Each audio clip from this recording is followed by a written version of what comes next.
그러면은 그리고 저 같은 사람이 언론에 공개됐을 때 녹취록이 뭔가 좀 잘못 풀렸다, 이상하다 이렇게 느꼈을 정도라면 네, 예. 국민의당은 누가 한 일인지 금방 알았을 것 같아요. 제가 볼 때는. 근데 월간중앙이 녹취록을 공개하고 하루 종일 파문이 커지도록 그냥 내버려 뒀고요. 이게 이제 태만하다는 겁니다. 그리고 조사한 내용도 제가 볼 때는 부실하기 짝이 없는데요. 그건 무슨 말씀이세요? 왜 수행비서가 녹음을 했는지, 왜 했는지. 녹취록은 직접 만들어서 언론에 줬는지 아니면은 다른 사람을 통해서 줬는지, 무슨 목적으로 줬는지 이런 것들이 밝혀져야 되는 거 아니겠습니까? 조사 내용이 좀 더 투명하게 어제 공개됐어야 된다. 예. 그런데 수행비서 한 사람 딱 자르고 사과만 하면 끝. 그냥 그걸로 끝나는 걸로 이렇게 얘기를 하고 있단 말이에요. 그러니까 정치인이 사랑을 받으려면 진상 파악은 빨리 해야 하고 사과는 그보다 훨씬 더 절절해야 한다. 이런 얘기입니다. 네, 사과도 진상 파악도 한 발 늦었다. 아니했다. 첫 번째 행간. 두 번째 뭐죠? 두 번째 행간은 정말 수행비서 단독 범행일까? 그건 이겁니다. 무슨 말씀이세요? 이 국민의당은 수행비서 단독 범행인 것처럼 모든 책임을 지금 다 떠넘기고 있는 상황이잖아요. 예, 예. 결과적으로 그런 모양새가 되어버린 건데요. 정말 그럴까 이런 의문이 들 수밖에 없다는 거죠. 전 국민의당이 이번 사태를 최소한 방조한 책임에서 벗어날 수 없다 이렇게 봅니다. 아, 방조한 책임이 있다. 왜 그렇게 보십니까? 왜냐하면 지난 4일 안 의원이 이 여사를 만난 뒤에 언론에 어떤 보도가 나왔습니까? 상당히 많은 가십성 보도들이 나왔어요. 예를 들어서 문재인 대표는 8분 만났는데 안 의원은 20분 만났다.부터 시작을 해서 네. 차를 줬느니 안 줬느니 이런 것까지. 누구는 차도 대접 못 받았는데 누구는 모가차를 대접 받았더라. 누구는 맨손으로 갔는데 누구는 난을 들고 갔더라. 이런 식으로. 사실 언론계 내부에서도 이런 보도는 좀 문제가 그러니까요. 있다는 얘기가 나올 정도로. 아니 사실은 보도를 이제 했어요. 시간 보도 같은 건 말이죠. 그럼 중간에 만나다가 한 사람이 화장실 갔다 오면 시간 5분 늘어나는 거잖아요. 아니 시간을 가지고 이게 한미 정상이 예를 들어서 20분 동안 전화 통화했다. 그러면은 동시 통역하지 않으면은 순차 통역하게 되면은 실제로 대화한 내용은 한 5분도 안 되는 거잖아요. 그러니까요. 사실 그 시간이 별로 의미가 없는 건데 그런 언론의 것까지 보도들이 비교를 좀 했어요. 그렇게 흘러갔어요. 근데 그 보도가 그냥 나왔던 건가? 그건 아니라는 거죠. 아하. 국민의당이 당시 어떤 상황이 있었는지 시시콜콜하게 언론에다 얘기를 해준 거죠. 예. 사실은 언론 플레이를 했다고 볼 수 있는데요. 이 안철수 의원도 사실 비슷했어요. 그러니까 안철수 의원하고 이 여사하고 대화를 나눈 내용 녹취록을 보면은 안 의원이 내년에 꼭 정권 교체하겠습니다. 이런 말을 하니까 이 여사가 꼭 그렇게 하세요. 이렇게 말한 게 전부거든요. 예. 근데 면담이 끝난 뒤에 안 의원이 이 여사가 한 말을 전해줬던 걸 보면 정권 교체에 중요한 역할을 하기 바란다.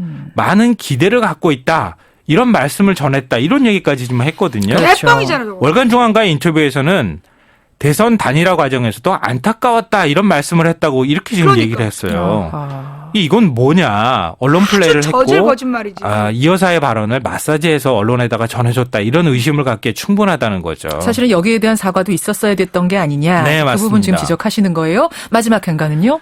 세 번째 행간은 잘못된 의도는 잘못된 결과를 낳는다. 이겁니다.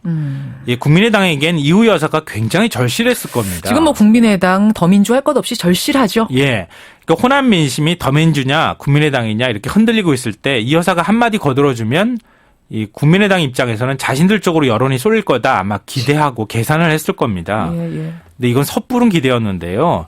이후 여사가 어떤 분입니까?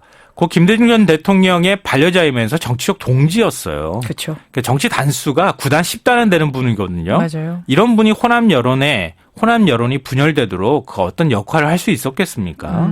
오히려 그러지 말라 이렇게 다독여야지 정상인데요. 그러니까 녹취록 사건은 처음부터 이 여사를 만난 의도를 의심케 하는 사건이었고 이런 안 의원 측 그리고 국민의당의 과욕이 오히려 호남 민심을 멀어지게 하는 결과를 만들었다 이렇게 봐야 될 것 같습니다. 이번 사건은 그냥 넘길 것이 아니라 분명히 교훈 삼아야 됩니다. 네, 특히 새로 맞습니다. 시작하는 당이란 말이죠. 네. 김성환 씨 수고하셨습니다. 네, 고맙습니다. 행간이었습니다. 아휴 힘들다. 자 좌우지간. 그래서 수행비서가 녹취록을 만들었다. 그러면서 수행비서가 사퇴했다. 이건 그렇게 끝날 문제가 아니야. 왜? 언론에 나와서 그 영상 없어요? 그 이호 여사 만나고 나서 안철수가 직접 연합뉴스 TV에다 인터뷰한 거. 잠깐만요. 그 녹화 영상 좀 갖고 와봐봐. 나는 그동안 녹화를 끊을 테니까. 1월 4일에 이호 여사 방문하고 나와서 안철수가 연합뉴스 TV에다가 발언했던 녹화 영상 없어요? 거기 보면 이호 여사가 완전히 안철수한테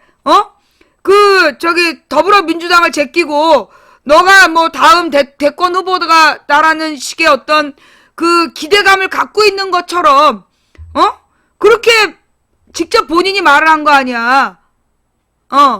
그 연합뉴스 영상 그것 좀 갖고 와봐봐.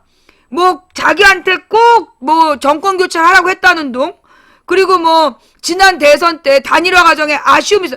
그 결정적인 게 그거예요. 지난 대선 단일화 과정에 아쉬운 점이 있었다. 이건 이호 여사가 전혀 하지 않은 말이야. 그런데 그걸 이호 여사의 얘기인 것처럼 문재인이 후보가 되면 안 됐는데 문재인이 후보가 됐다라는 식으로 그렇게 얘기를 했기 때문에 그 부분 굉장히 아주 악의적인 나쁜 거짓말이야.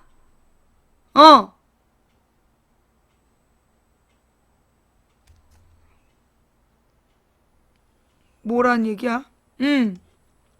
자, 그 부분을 구하니까 왜 갑자기 채팅창에서 난동을 피우고 있지?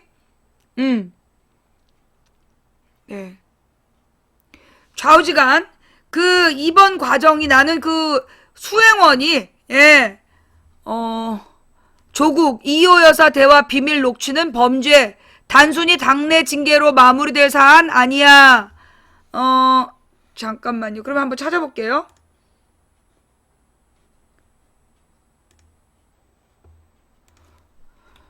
조국.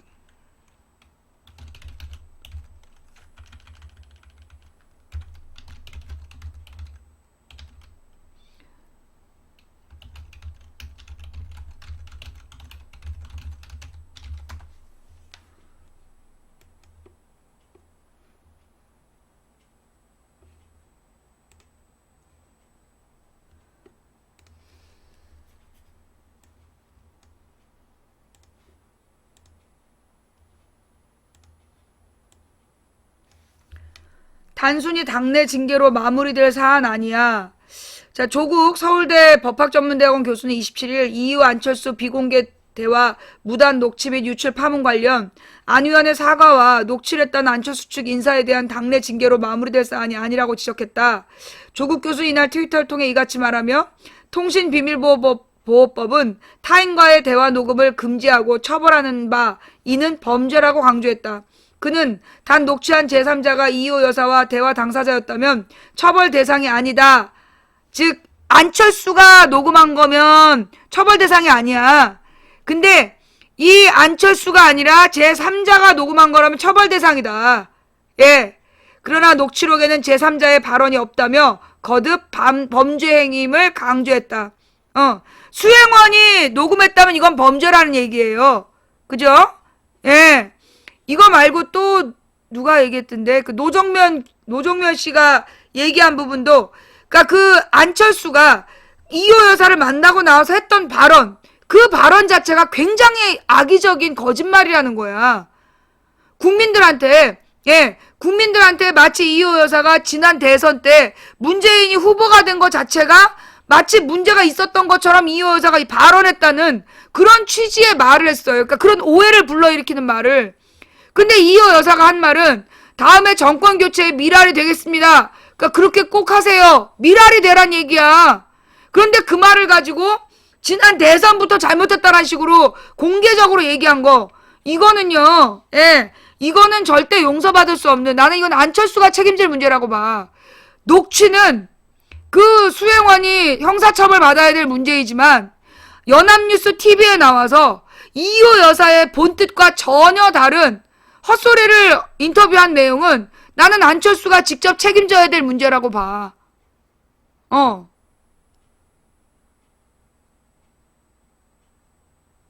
우리 망치부인 방송에 시청자가 40대가 있으세요?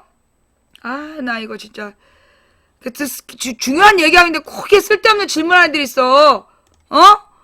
보여줄게. 우리 망치부인 방송의 시청자 구성에 대해서 여기 뭐 40대가 있으세요? 보여줄게. 이게 연령별 분포야. 깜장색이 10대, 회색이 20대, 연한 하늘색이 30대, 진한 하늘색이 40대, 그 다음이 50대. 자, 잘 봐.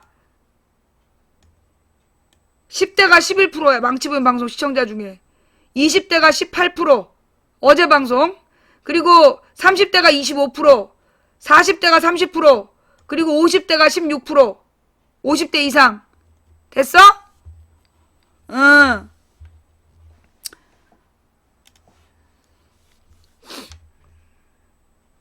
자, 그러니까 이제 본론으로 돌아가고요. 그 다음 또 하나 얘기할 거 있었어. 자, 표창원 교수, 표창원 박사가 어제 부산에서 한 말,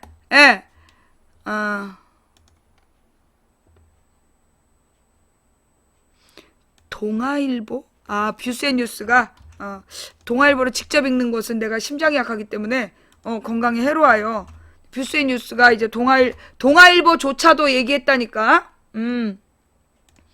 안철수 뻥튀기 넘어서 국민 속였다. 비밀 녹취록 유출, 정치 공작의 냄새까지 풍긴다. 동아일보는 28일 이후 안철수 대화 비밀 녹취 유출 뻥튀기 파동과 관련해서 이런 일이 새정치하겠다는 안 의원 주도의 국민의당에서 벌어진 일이라니 믿기지 않는다라고 강력 질타했다. 동아일보는 웬일이지 동아일보가? 이 날짜 사설 2.25 발언 정권 교체로 뻥튀기한 안철수 당의 도덕성을 통해 고 김대중 전 대통령의 부인 이호 여사가 4일 신년 인사차 서울 동교동에 찾은 안철수 의원에게 꼭 정권 교체를 해달라고 당부했다는 발언은 사실과 다른 것으로 드러났다. 더구나 두 사람의 비공개 대화가 몰래 녹음됐고 그 녹취록이 언론에 유출되기까지 했다며 이같이 말했다. 사설은 우선 뻥튀기 논란과 관련해서 월간 중앙에 공개된 녹취록을 보면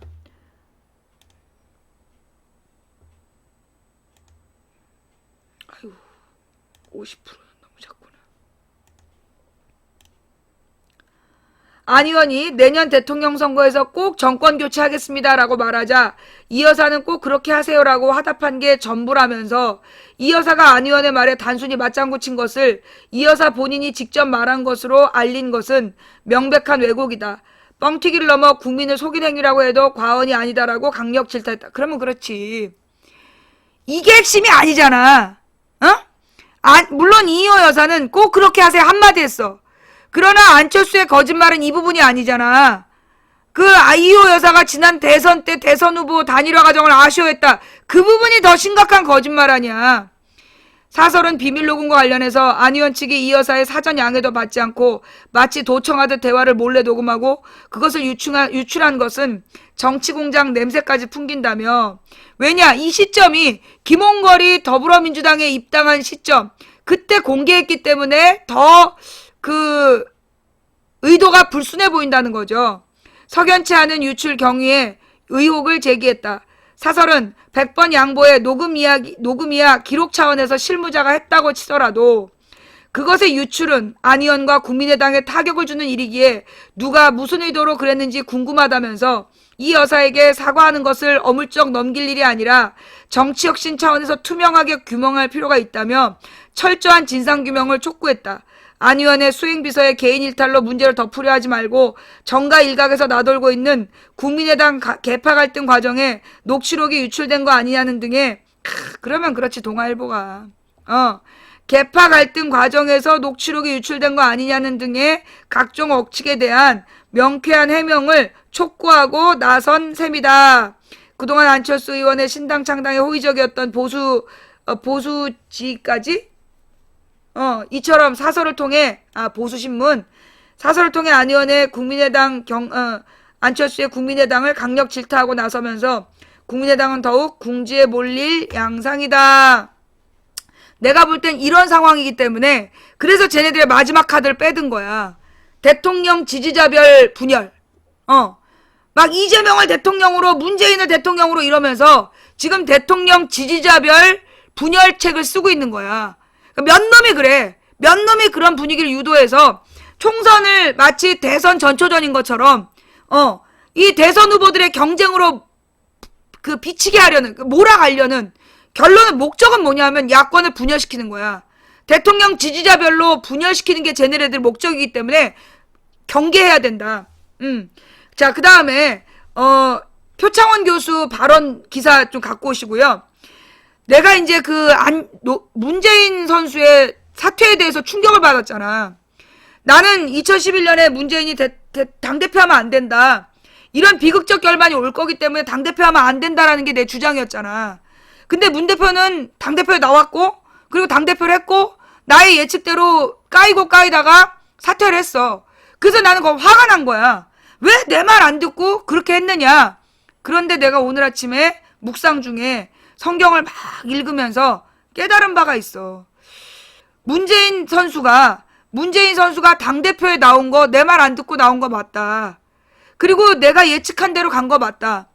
그런데 그 사태도 내 말을 안 들은 거야. 그래서 난 화가 난 거야. 그런데 문재인 대표가 사퇴한 건 내 말을 안 듣고 당대표를 나온 사람이 할 수 있는 최선의 선택이었다. 그걸 내가 깨달은 거지. 나는 왜 내 말 안 듣고 또 내 말 안 듣고 사퇴했다고 욕을 했는데 문재인 입장에서는 사퇴를 할 수밖에 없었겠구나. 그러면서 그걸 깨달은 거야. 만약에 문재인이 당대표로 총선을 치르겠다 그러면 지금부터 공천 발표를 해야 되는데 친노 패권주의라고 얼마나 지랄을 했겠어. 그리고 그걸 언론에서 친노 패권주의 그걸로 작두를 탈 거 아니야. 구술할 거 아니야. 그러니 어쩔 수 없이 그 모든 걸 내려놓는 모습을 보였어야 됐구나. 내 말 안 듣고 당대표에 나와서 그렇게 까였지만 그 까이면서도 최선을 다해서 막은 게 결국은 그 공천 제도를 만들기 위해서 참은 거 아니야.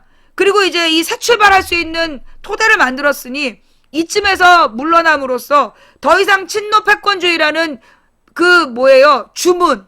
한마디로 야권을 등신 만드는 조중동의 주문 아니야. 그 친노 패권주의라는 말로 당을 분열시키지 못하게 하기 위해서는 사퇴할 수밖에 없었겠구나. 그걸 내가 깨달았어.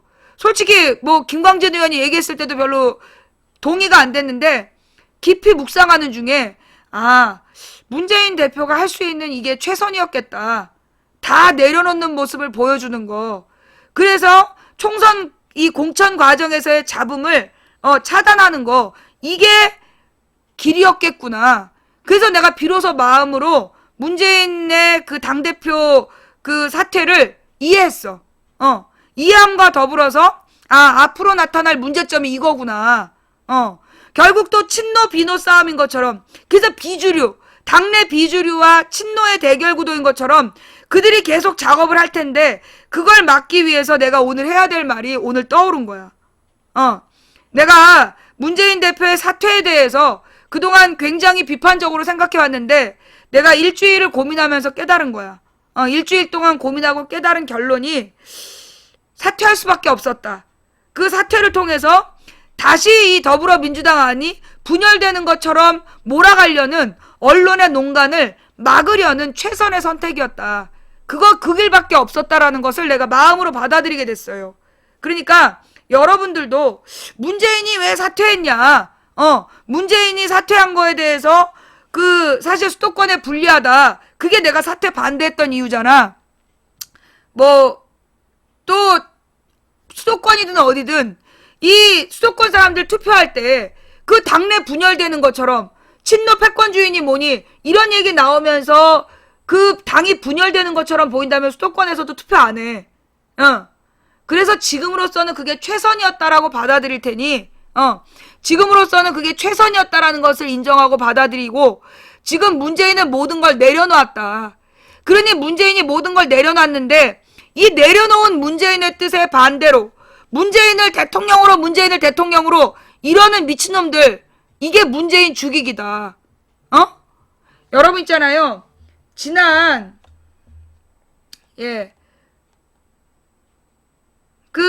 지난번에 뭐라 그러나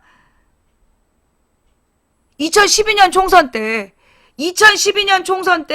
왜 졌어? 그때 분위기가 완전히 이명박에 대한 심판 여론,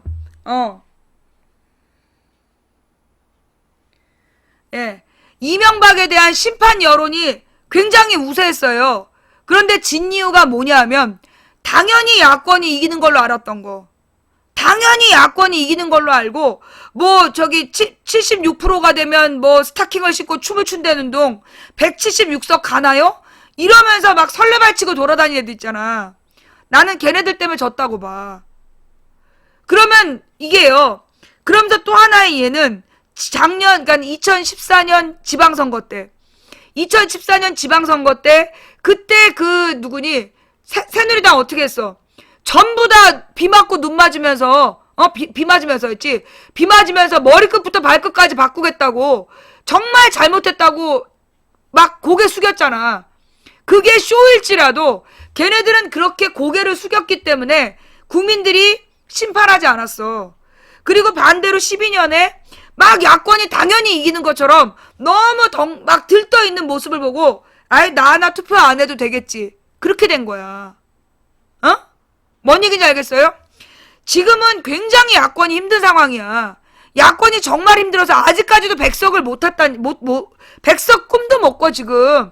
근데 내가 그랬잖아. 지금 쟤네들이 220석, 지금 이상돈 말대로 새누리당이 220석 먹어버리면, 그러면 뭐가 되는 거야? 우린 다시 선거 못 해. 쟤네들이 헌법 바꾸고, 내각제로 바꾸고, 그러면 대통령 선거라는 걸 할 수 없게 된다고. 지들 멋대로 개헌해버리면 끝장나는 거야. 40년 고생해야 되는 거야. 우리는 지금 목숨 걸고 130석을 얻어야 돼요. 왜 130석이냐? 110석만 돼도 위험해. 개헌 저지? 걔네들이 이번에 실수를 하도 더민주당 얘기하는 애들 전부 다 배치 뗄 거 아니야. 더민주는 말해도 되지만 더민주당은 배치 떼는 거야. 그러면서 아주 그 야권 후보들 선거법으로 다 걸을 거라고. 야권 당선자들은 선거법으로 전부 다 걸을 거야. 그러면 거기에서 10석 정도 무력화시킬 수 있어. 그래서 110석도 안전하지 않은 거야. 최소 130석을 얻어야 그래야 쟤네들의 개헌을 막을 수가 독재 개헌을 막을 수 있는 최소치가 130석이야. 내가 오늘까지 지금 금주를 44일을 했어. 근데 내가 옛날에 40일 금주할 때 되게 힘들었단 말이야? 근데 오늘까지 지금 44일을 금주를 하는데 마음속에 든 게 지금 이제 총선 때까지 76일 남은 거 아니야. 76일이 남았는데 내가 이 총선 때까지 계속 금주해야 되겠다. 이 독재 저지선 이 최소 130석인데 그러면 내가 금주하는 날짜 수가 110일 정도 되더라고. 76일 더하기 44 하면 120일? 그러면 120석을 만약에 얻는다면 그 비례대표를 또 얻을 거 아니야. 비례대표를 또 몇 석을 얻을 거 아니야. 그래서 내가 지금 이제 총선 때까지 금식을 하고 이 독재 개헌 저지선을 확보하기 위한 금주 기도를 내가 계속하겠다. 130석 이상 나온다는 예감이 듭니다. 당신이 그런 예감을 퍼뜨리기 때문에 100석도 못 얻는다고. 누가 그래 130석 이상 나온다고. 그렇게 떠드는 순간 망하는 거야. 지금 뭐 150석 과반수 될 것 같아요. 130석 가능할 것 같아요. 그런 사람들 때문에 망하는 거야. 말 조심하라고. 그렇게 교만무도한 자세를 가지면 그러면 투표 안 해. 눈치가 없어. 과반수는 기대 못해. 지금 과반수 누구야? 지금 현재요. 80석도 어려워. 80석도 어려운 상황이야. 정신 똑바로 차려야 된다니까. 지금 야권 분열을 최대한 아니 쟤네들이 오죽 급하면 김무성이 박근혜 욕을 했다는 걸 보도하겠어. 김무성이 국회 선진화법 박근혜가 한 거 아니냐? 그거 왜 보도했겠어? 지금 안철수당을 계속 공들여서 키워왔는데 그래서 야당 분열로 막 이제까지 공들여 왔는데 지금 안철수당이 죽게 생긴 거 아니야 여론에.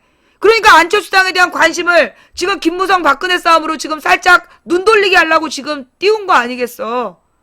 그래서 지금 굉장히 힘든 거야. 여권은요 아무리 싸운 척해도 절대 갈라지지 않아요. 걔네는 전부 다 주식으로 뭉쳐져 있는 애들이기 때문에 갈랐으면 주식 가치가 떨어져. 그래서 절대 갈라쓰지 않아. 그건 한패야. 그것들은 한패야. 그러니까 언론이 막 싸우는 것처럼 보여줘도 그것이 사실이 아니라고. 그건 지금 안철수 구악이야. 안철수 일병 구악이 그래서 지금 막 싸우는 척하는 걸 보여주는 거라고. 물론 걔네가 싸우는 거 맞아. 싸우는 거 맞지만 그건 공천권 가지고 내부적 다툼이야. 그걸로 절대 탈당하고 분당하고 그러지 않아. 그걸 기대하지 마. 그런 걸 기대하는 정치를 잘 모르는 애들이, 그러니까 이제 세월호 이전에는 정치를 전혀 몰랐고 관심도 없었던 애들이 관심을 갖게 됐고, 그러면서 이제 야당에 관심도 갖게 됐고, 근데 옛날에는 그런 애들은 반드시 통진당이나 이렇게 넘어갔어. 진보정당으로. 그런데 통진당이 해산되는 바람에 그 사람들이 이제 뭐라 그러나 더불어민주당 언저리에 있는 거야. 근데 이 사람들이 막 언론에, 그러니까 그 트위터상에서 인기 있는 거길 막 따라가는 거야. 그러다 보면 실수하게 돼 있다고. 정치에 대해서 잘 모르는 애들이 막 떠들어대면 자기도 모르게 RT하고 막 따라가는 거야. 그러다가 실수하게 돼요. 그래서 정말 트위터 안에 들어와 있는 물타기 하는 간첩들을 잘 알아봐야 되고, 그 실수하지 않도록 조심해야 돼. 야권이 뭐 당연히 100몇십석 간다. 그러다가 100석도 못 건지는 거야.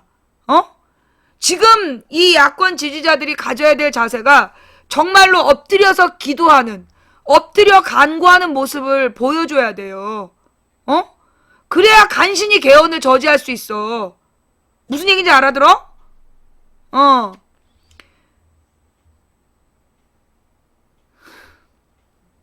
자, 하여간 지금 쟤네들은요, 여전히 저들의 작전은 호남 분열, 호남 세력을 분열시켜서 수도권을 깨는 게 목적이야. 호남을 분열시키고 문재인을 끌어내려서 호남의 투표율을 낮추자. 그게 목표란 말이야. 그러니까 수도권을 혼란시키자. 그게 목적이란 말이야. 그래서 정답을 찍기가 어려운 상황이에요. 그래서 어려운 선거야. 진짜 어려운 선거야.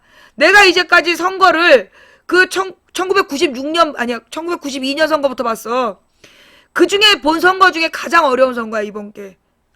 정말 야권 지지자들이요, 엎드려 정말 간구해야 돼. 정말 땅바닥을 기는 심정으로 기도하면서 치러야 되는 거야.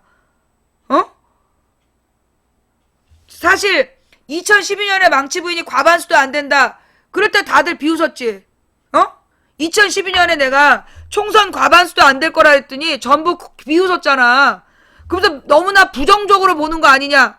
그때 그랬던 사람 손 들어봐봐. 2012년에 망치 부인이 과반수도 안 된다 그럴 때 너무나 부정적으로 보는 것 같다 이러면서 망치 부인을 비웃었던 사람 솔직하게 손 들어봐봐. 그때 내 말 못 믿었지? 그지? 그래놓고 결과 보고서는 멘붕이라는 동? 망치 부인님 멘붕이에요. 국민 멘붕. 그 당시에 그 야권 지지층이요, 그렇게 세상 물정을 몰랐던 거야. 세상 물정을 몰라가지고 그래서 그때 막 당연히 이기는 줄 알았던 거야. 그렇지가 않거든. 자, 근데 이번 선거는요, 정말 우리가 최선을 다하면 130석은 될 것 같아. 근데 정말 안 될 거라는 그 생각을 전제하에 바닥을 기어야 돼. 완전히 바닥을 기어야, 그래야 간신히 130석 가능할까 말까야. 130석을 못 얻으면, 130석 못 얻으면 죽는 거야, 우리 다. 정말 망명해야 돼. 뭔 말인지 알지?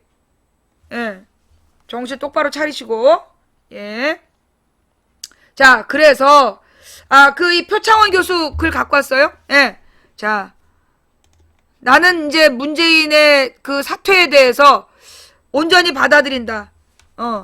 내 말을 안 듣고 당대표 나온 것 때문에 화가 났지만, 당대표 나와서 지금 문재인이 할 수 있는 선택은 이 시점에 사퇴하는 수밖에 없었다. 그러니 더 이상 문재인의 사퇴를 비난하지 않겠다. 대신 선거는 매우 어렵다. 선거는 매우 어려워졌다. 표창원, 새누리당 논리 공산주의 빼닮아. 지금 요거를요, 뉴스원에서 이게 지금 어디 뉴스냐? 아이씨.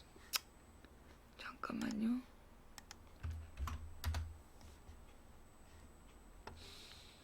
오마이뉴스야?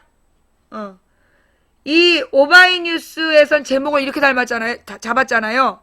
표창원 새누리당 논리 공산주의 빼닮아. 그런데 이거 뉴스원에서, 예, 그 뉴스원에서 뭐라고 얘기했는지 기사 제목 갖고 와봐봐. 표창원 발언 논란 예상. 이 뉴스원이, 이것도 통신사인데 똑같은 이야기인데 이 발언을 가지고 뉴스원에서는 이거를 앞으로 논란이 될 거다 이런 식으로 잡았어요. 예. 그래서 이제 한마디로 이 표창원을 재물 삼겠다는 거죠. 지금 이제 이 표창원을 계속해서 인기 발언을 많이 하고 떠오르는 이번 총선 스타야. 그러니까 이 표창원한테 상처 내기를 지금 작업 들어갈 것 같아. 그래서 이 발언을 문제 삼을 것 같단 말이야. 그러면 우리는 분명히 알고 있어야 될 게 뭐냐. 그럼 표창원은 뭐라고 얘기했느냐. 예. 그 표창원 더불어 콘서트 새누리당 원색 비판 논란일 듯.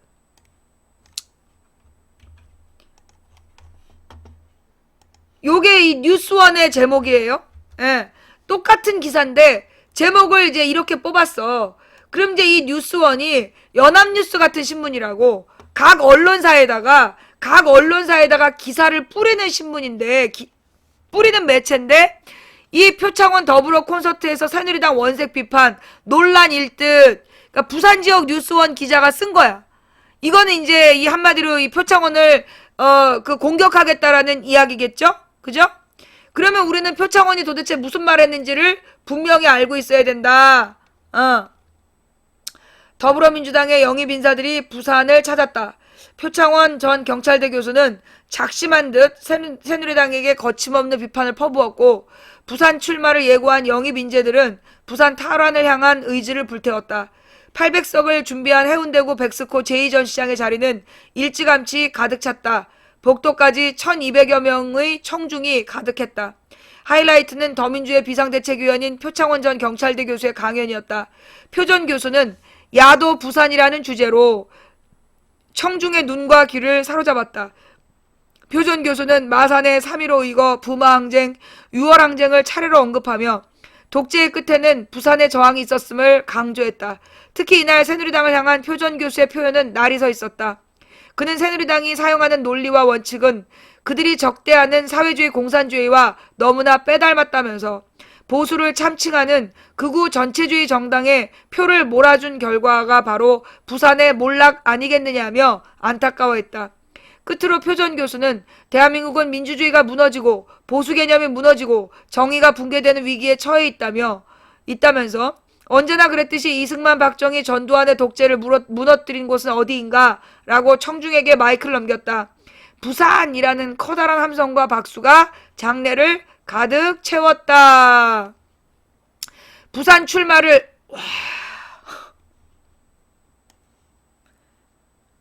이거 봐봐. 방금 보셨습니까? 예. 갑자기 이렇게, 예. 갑자기 막 거친 공격을 막 하고 있어. 예. 내 방송을 외부에서 이제 누가 건드리는 거지. 그러니까 디도스를 이제 일으키려고 한마디로 이제 이 아프리카의 체제를 이용한 공격이야. 그래서 막 몰리게 해갖고 어떤 데이터를 막 내 컴퓨터에서 보내는 것처럼, 예. 내 컴퓨터야. 내 컴퓨터 이더넷인데, 예. 내 컴퓨터의 이 성능, 이걸 막 공격을 해가지고, 네. 버퍼 생기고 방폭시키려는 작전이죠. 자, 하여튼 부산 출마를 저울질하고 있는 영입 인사들은 마치 출정식과 같은 패기로 분위기를 달궜다. 참 웃기네. 아니 뭐 아무것도 안 했는데 왜 이렇게 왔다 갔다 해. 이 기사를 읽으면 안 돼? 영입 당시 부산 출마를 언급한 바 있는 오창석 전 팩트TV 아나운서는 자신의 선거표인 아주라를 공개했다. 아주라는 부산 사직 야구장에서 어른이 파울볼을 잡을 경우 어린이에게 공을 넘기라고 할 때 외치는 구호이다. 29살인 오 전 아나운서는 부산 애가 자기 고향을 위해 일해보겠다고 마음먹었는데 어떤 슬로건을 갖출까 고민했다면서 이번만큼은 부산 사람에게 기회를 주길 바란다고 외쳐 박수를 끌어냈다. 더민주는 총선까지 부산에서 바람을 불러일으켜달라고 호소했다. 김영춘 부산시당 위원장은 이렇게 많이 모여서 함께 꿈꾸어 간다면 우리 꿈은 현실이 될 거다면서 4월 총선의 힘으로 멋진 세상을 만들어가고 내년 대선에서 정권 교체하는 멋진 꿈을 함께 꾸자고 목소리를 높였다. 한편 이날 콘서트에는 표창원 전 경찰대 교수, 오창석 전 팩트TV 아나운서 외에도 유영민 전 포스코 경영연구소 사장, 양향자 전 삼성전자 상무, 김병관 웹젠 의장, 김빈 빈컴퍼니 대표, 오성규 전 서울시 시설관리공단 이사장, 김정호 세종대 교수, 김철배 더민주 상임고문, 오기영 변호사, 박희승 전 수원지법 판사, 김병기 전 국정원 인사처장 등이 출연했다. 영입 인사들은 토크 콘서트에 앞서서는 광복동 트리광장에서 플래시몹을 진행하고 부산정보산업진흥원과 영화의 전당을 잇따라 방문했다.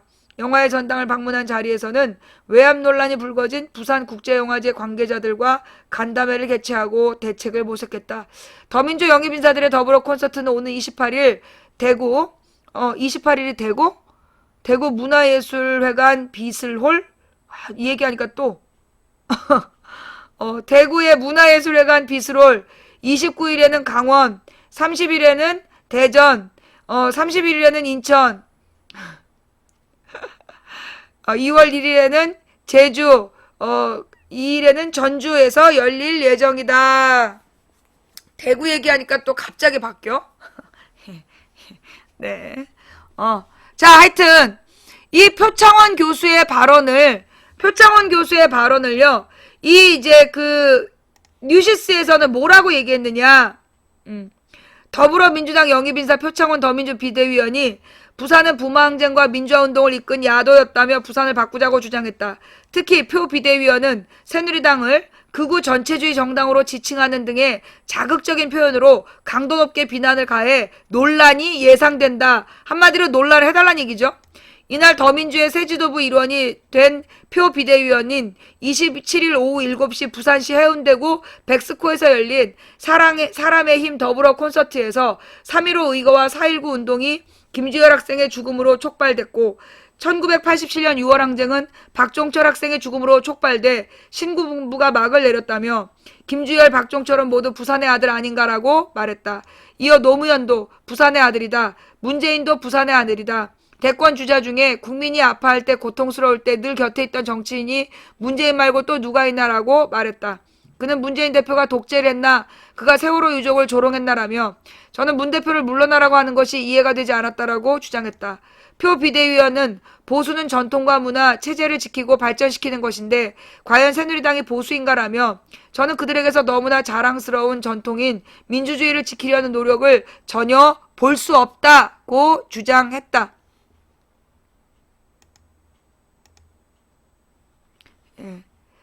표 비대위원은 보수는 전통과 문화, 특히 그는 오죽하면 자신들이 뽑은 원내대표를 이거 되게 중요한 말이에요. 그 최고 권력자가 미워한다는 이유로 내쫓겠는가. 그러니까 그 유승민 내쫓은 거 얘기죠. 저들은 국가에 대한 비판과 문제 제기를 용납하지 않는다. 이 논리와 원칙들은 저들이 싫어하는 사회주의와 공산주의를 너무나 빼닮았다고 주장했다. 이건 국가가 아니라 정부죠. 정부에 대한 비판과 문제 제기를 용납하지 않는다. 또한 이명박 대통령이 대선 때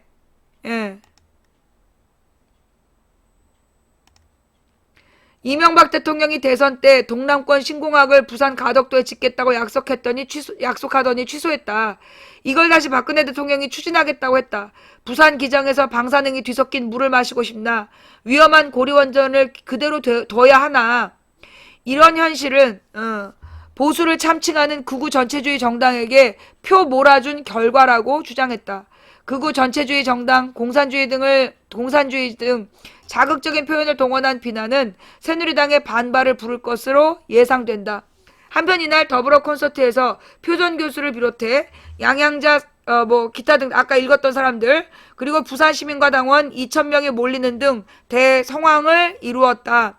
자, 이제 이걸 가지고 내가 볼 땐 앞으로 어떤 일이 예측되느냐. 표창원에 대해서 보수 언론이 친새누리 종박 언론들과 새누리당이 지랄 연병을 할 수 있다.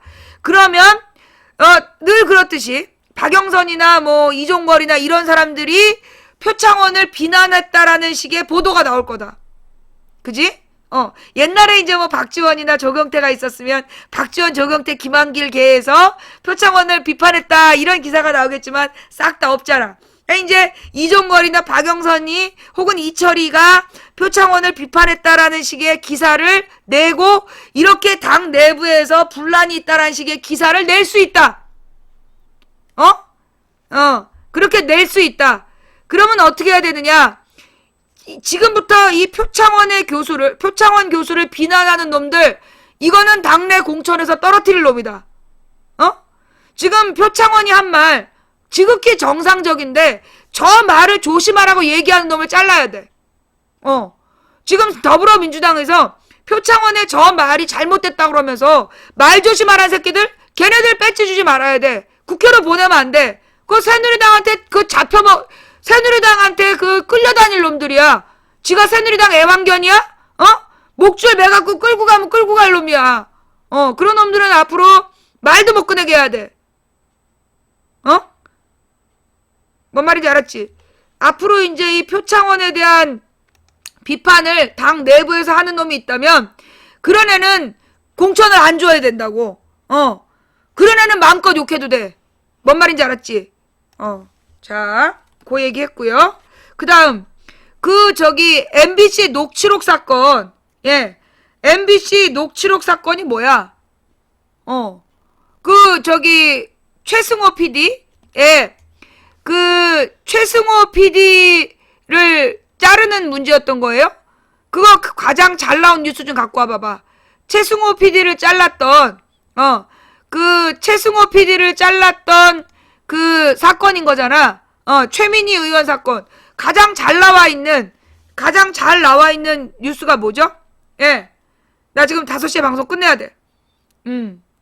최민희 의원 트윗 내가 봤는데, 잘 모르겠던데? 그 녹취록이 나온 건 없어? 뉴스타파? 뉴스타파에 녹취록이 나와요? 뉴스타파 영상 좀 같이 볼게요. 그거 좀 갖고 와봐봐. 뉴스타파 좀 갖고 와볼 동안, 예, 뉴스타파 영상이 준비되는 동안, 오케이.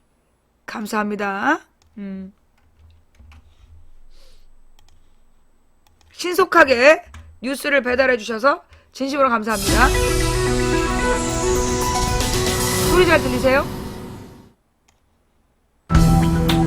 2014년 4월과 11월 이들은 서울 종로구 고급 한정식 집에서 만났습니다. 안녕하세요. 저는 먼저 중단입니다. 네, 박 부장님. 오늘 집사람이 사인 받아오라고 했는데. 이렇게 말하는 사람은 MBC 방송국의 고위 간부, 현재 미래전략본부장인 백종문 씨입니다. 그래서 제가 그런 본질적인 거에 대해서 이렇게 언론 플레이 하는데 정돈하는 게 없더라고요. 자신이 언론 플레이를 한다고 말하는 이 사람은 한 인터넷 언론사 박모 국장입니다. 그는 자신들이 영세하다고 말합니다. 그래서 저는 원리가 없으니까 저희 기자를 툭툭 털으면 총 4명, 총 4명입니다. 이쪽이 다 그래요. 그래서 이쪽이 제일 약한 게 뭐냐면 돈에 약합니다. 돈. 그는 자신이 대선 후보 캠프에도 몸담았었다고 말했습니다. 왜냐면 제가 대선 때 MB 캠프에 있다가 중간에 이해찬 캠프로 갔거든요. 여기 안보 프로그램에 있다가 제가 원래 유라이트 정ring연합이라고요. 분위기는 화기애애했습니다. 생각도 서로 비슷해 보였습니다. 헌법 전문에 무슨 임시정부의 법 통과 그건 하면 안 된다고. 그 당구장 건물 하는데 세워놓고 그냥 말만 하던 데가 임시정부인데 무슨 법통을 이어받았다고.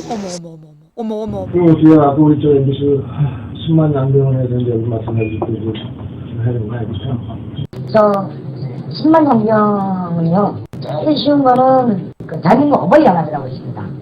대한민국 어버이연합. 네. 서로의 이해관계도 다르지 않아 보입니다. 박 국장이 자신들에게 MBC 관련 정보를 입수할 창구를 마련해 달라고 하자 MBC의 법무실장이 직접 나섰습니다. 제가 할게요. 그럼. 대신에 저를 인용하진 마십시오. 왜냐면 인용은 안 하지. 네. 근데 그건 제가 할게요. 왜냐면 제가 제일 많이 알거든요. 사실. 서로 믿을만하다고 생각했는지 민감한 발언도 스스럼 없이 나옵니다. MBC가 이렇게 해서 신경 출연의 BBK 방송까지 다 마찬가지. 그래서 MBC가 지금은 이제 그런 걸 정말 못하게 좀 편견을 하고 일부 PD들을 프로그램에서 배제시켰다는 말도 합니다. 그건 다 배제시켰는데. 박 국장이 백 본부장을 추구하는 듯한 장면도 나옵니다. 본부장들 제가 봤을 때 70%는 제가 지금 따지려고 해요. 왜요? 제가 반성하겠습니다. 잘못하겠습니다. 그때 제가 개인적으로 청탁이라고 했고 4개를 제가 4가지 생각을 제가 청탁을 해줬습니다. 근데 결과만 말씀드리면 이 4가지 청탁이 전부 다 안 됐습니다. 근데 나 기억 적어놨는데. 이런 청탁의 내용은 MBC 토론 프로그램 등에 자신이나 자신이 추천하는 사람이 출연하게 해달라, MBC 외주 제작 시스템을 통해 자신들을 지원해달라는 것 등이었습니다. 신동호의 시선 집중. 지랄. 이 두 번째 만남 이후 박 국장은 MBC 라디오에 나와 대담을 했고 100분 토론에 패널로 출연하기도 했습니다. 2,000명 가까운 직원을 둔 거대 방송사의 최고위 임원, 기자 4명 있는 인터넷 언론사의 국장, 이들은 도대체 왜 만났을까요? 공통의 이해관계는 무엇이었을까요? 이들의 대화를 담은 300분 분량의 녹취 파일을 들어보면 이들의 공통 타깃이 나타납니다.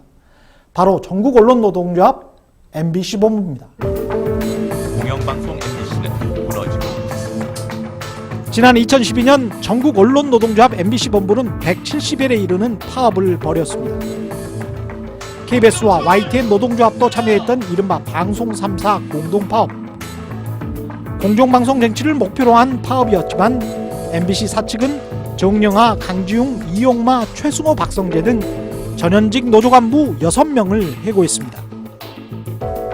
백 본부장과 박 국장이 만난 2014년 4월은 그로부터 2년 뒤 MBC의 안광한 사장이 취임한 직후였습니다. 안 사장은 2012년 파업 당시 부사장으로 인사위원회 위원장을 맡았던 인물, 즉 6명을 해고시킨 책임자였습니다. 그가 사장으로 취임할 당시 MBC 사측은 이미 해고 무효 1심 재판에서 패소한 상태였습니다. MBC가 무리한 해고를 했다는 여론이 지배적이었습니다. 그래서 MBC 경영진 입장에선 이른바 언론 플레이를 할 아군이 필요했던 것으로 보입니다. 우리 국민의 입장에서 볼 때는 어쨌든 그런 거죠. 회사는 어려운 시기에 자기 역할과 책임을 다하는 것 같아요. 대량 해고 사태 때부터 MBC 고위 간부였던 백정문 본부장은 노동조합과의 해고 무효 소송에 회사의 명운이 나가 나라의 명운이 걸려 있다고 말합니다. 이건 회사의 명운이 달린 일이고 크게 봐서는 마지막으로 국가사회의 노동부재라든가 이게 달리는 일이고 소송 비용이 얼마든 변호사가 몇 명이 수십 명이 들어가든 회사 쪽에서는 그 보수가 중요한 게 아니라 그거는 진짜 대한민국 사회의 그 명운이 달려있는 거예요. 돈이 얼마가 들든지 꼭 이겨야 된다는 것입니다. 그런데 백 본부장은 이상하게 최소한 4대 2만 대도 괜찮다는 말을 합니다. 사측 스스로도 최승호 PD와 박성재 기자의 경우 사실 해고 사유가 없다는 것을 알면서도 무리하게 해고했기 때문이라는 것입니다. 4명의 집행부는 해고 유지, 해고 확정 유지를 해야 되고 2명의 저 박성재하고 최승호 얘는 증거 불충분에서 증거에서 그러면 지각한다 뭐 어떤 한다든가 4대 정도가 나오는 거에 대해서는 저는 의견할 수가 있어요. 왜냐하면 그때 최승호하고 박성재 해고시킬 때 그럴 것을 예측을 해고시켰거든요. 그 둘은. 왜냐면 증거가 없어요. 근데 이놈을 가만 놔두면 안 되겠다 싶어가지고 해고시킨 거예요. 해고시켜놓고 해고시키면서 나중에 소송을 제기해서 들어오면 그때 받아주면 될 거 아니에요. 그래서 둘은 우리가 이제 그런 생각해서 갔는데 놀라운 발언이 아닐 수 없습니다. 이들의 녹취록을 취재진에게 공개한 최민희 의원도 이 부분에 가장 경악했다고 말했습니다. 이건 공영방송 MBC가 저는 뭐 무슨 공작기관 하부 조직 같은 느낌이었습니다. 어떻게 공영방송이 이런 식으로 운영되고 이런 일을 저지를 수 있냐 해서 정말 경악을 금치 못했습니다. 그런데 아무 증거가 없다. 그럼 당연히 해고시키면 안 되는 거잖아요. 근데 증거 없이 해고시켰다는 것을 스스로 실토하고 있다는 점. 게다가 이 두 사람에 대해서는 분명히 이제 법정 소송이 벌어졌을 경우 질 수도 있다는 걸 알고도 해고시킨 점. 2012년 해고 당시 인터뷰에서도 최승호 PD나 박성재 기자는 자신들이 왜 해고를 당했는지 이유를 모르겠다고 말한 바 있습니다. 이들을 해고할 만한 근거는 애초에 없었습니다. MBC 사측이 이들을 해고한 이유는 단지 이들을 가만두면 안 되겠다 정도였습니다. 인사위원회라는 게 사실은 무엇을 잘못했는지 징계 대상자한테 명확하게 근거를 가지고 증거를 보여주면서 당신이 이러이러한 걸 잘못했는데 소명을 해봐라. 당신이 이런 일을 저지를 때 그 당시 어떤 생각을 하고 있었다든지 반박을 해봐라든지 이렇게 하는 거 아니겠습니까? 근데 이분들은 제가 뭘 잘못했는지 구체적으로 아무런 얘기도 안 해요. 그냥 본인의 입장만 얘기하고 빨리 나가라. 저한테 뭘 잘못했는지도 얘기도 안 해주고 뭘 이야기를 해줘야지 제가 이야기를 할 거 아니겠습니까? 당신들이 나를 중징계, 해고까지 포함한 중징계를 때리려고 하는 걸로 나는 지금 이해하고 있고, 이렇게 큰 위협에 빠져 있는 직원을 징계하는 인사위원회에서 네 소명만 하고 후딱 나가라. 사람들 많이 기다리니까. 이런 식의 멘트가 어떻게 있을 수가 있느냐. 저는 그 부분을 지적했고, 거기에 대해서는 말을 못 하더라고요. 그래서 본인들도 말이 안 된다는 거를 알고 있었다. 뉴스타파 취재진은 현재 MBC의 기획 홍보, 경영, 매체 전략 등을 총괄하는 백종문 미래전략본부장에게 입장을 묻기 위해 인터뷰를 요청했습니다. 최승호, 박성재 잘라도 그 사람들은 법원에서 저도 이런 류의 말씀을 하셨던데 증거 없이 잘랐다. 최승호, 박성재는 증거 없이 잘랐다. 그런 말씀하셨던데 거기에 관한 답변을 좀 제가 문자를 보냈어요. 잠깐만요. 왜 이러십니까? 왜 이러세요? 거기에 관한 답변을 좀 해주십시오. 예? 본부장님, 그때 저 관계자들이랑 만난 거는 맞죠? 어떻게 생각하십니까? 그 최승호, 박성재는 최승호, 박성재를 사전에 증거 없이 잘랐다 그런 말씀을 하셨거든요. 그러니까 법적으로 지금 굉장히 배임 행위를 하고 계시는 거 아니에요? 여보세요. 보세요.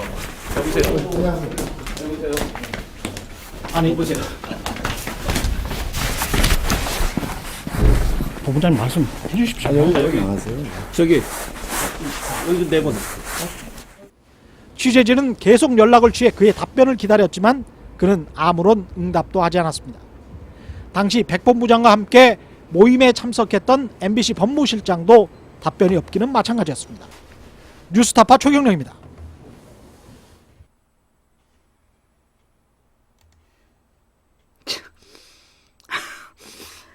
와, 침 나온다, 침 나와. 이게 우리나라의 언론의 수준이야.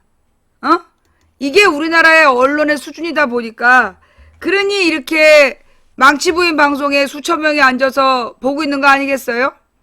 예. MBC 백종문 녹취록을 추가로 공개합니다. 백종문 녹취록, MBC 간부들이 극우 매체 관계자 만나 나눈 은밀하고 충격적인 이야기.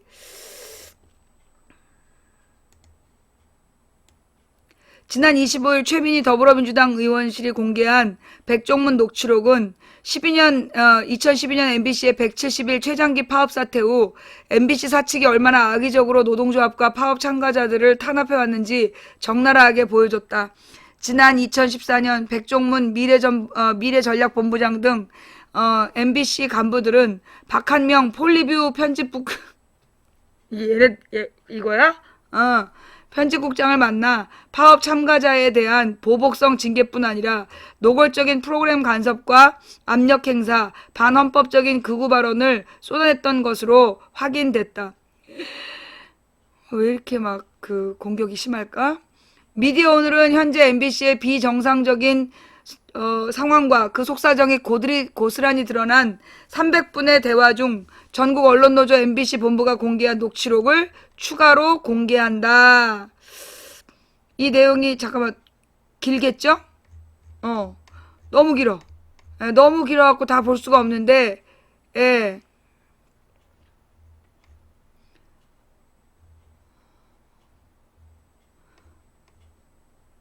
이 내용을 좀 요약해서 문제점이 뭔지, 문제점이 뭔지 이렇게 해놓은 기사가 있으면 좋은데, 분석 기사가. 이걸 우리가 다 읽을 수는 없잖아요? 그죠? 예.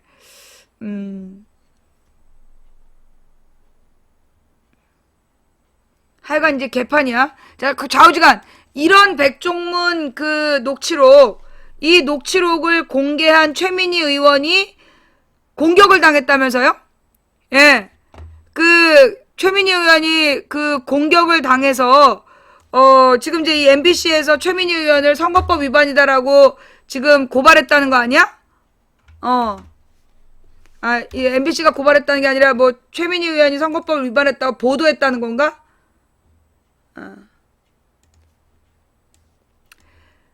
MBC 뜬금없이 왜 최민희 선거법 위반 논란 단신 끼워 넣었을까?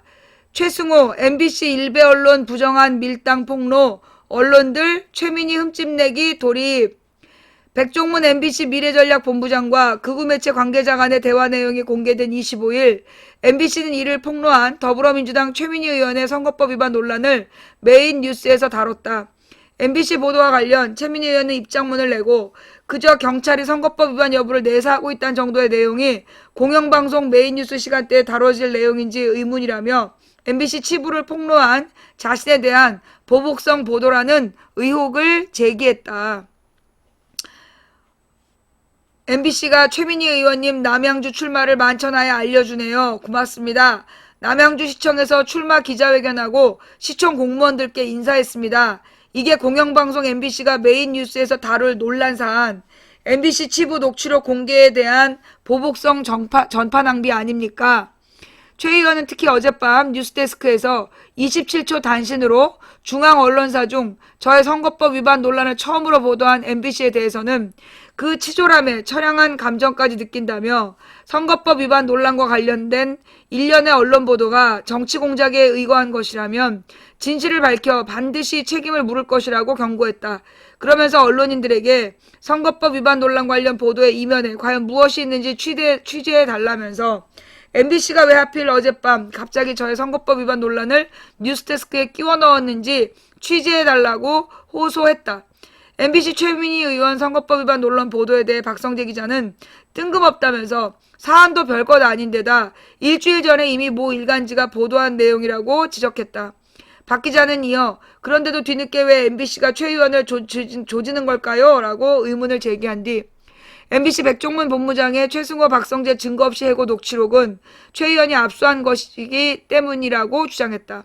MBC 보도에 앞서 이날 최민희 의원은 12년 MBC 노조의 공정방송 파업 당시 최승호 PD와 박성재 기자를 증거도 없이 해고했다는 백종문 미래전략본부장과 폴리브 박한명 국장 등의 회동대화 녹취록을 공개했다. 최 의원은 또 대화 내용이 입수된 뒤 두 차례 회동은 참석자들끼리 단순한 친목 모임이 아니라 MBC 경영진의 핵심 인사가 MBC 문제와 관련해 보수 우익 매체와 은밀한 유착 관계를 맺는 뒷거래의 자리였다는 의혹도 제기했다.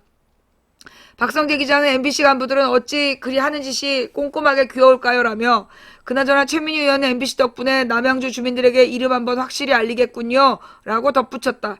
최민희 의원은 지난 14일 남양주시청 브리핑룸에서 기자회견을 갖고 20대 총선 남양주 병출마를 공식 선언했다. 그런가 하면 최승호 PD는 최민희 의원이 MBC와 일베 언론의 부당한 밀당을 폭로한 뒤 언론들이 최 의원을 흠집내기 시작했다고 주장했다.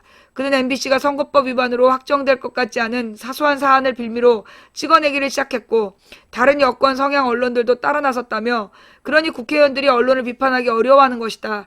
시민들이 최 의원의 용기를 지켜주면 좋겠다고 전했다. 자, 이 최민희 의원이 언론사의 문제점을 지적해서 지금 이 언론사들이 집단적으로 폭력적 보도를 하고 있는 거잖아요. 예. 사실 이 정도를 안 한 새누리 후보들이 있을까요? 예? 이 정도를 안 한 새누리 후보들이 있을까요? 새누리당이 이 정도 했으면 이건 뉴스가 안 돼. 그런데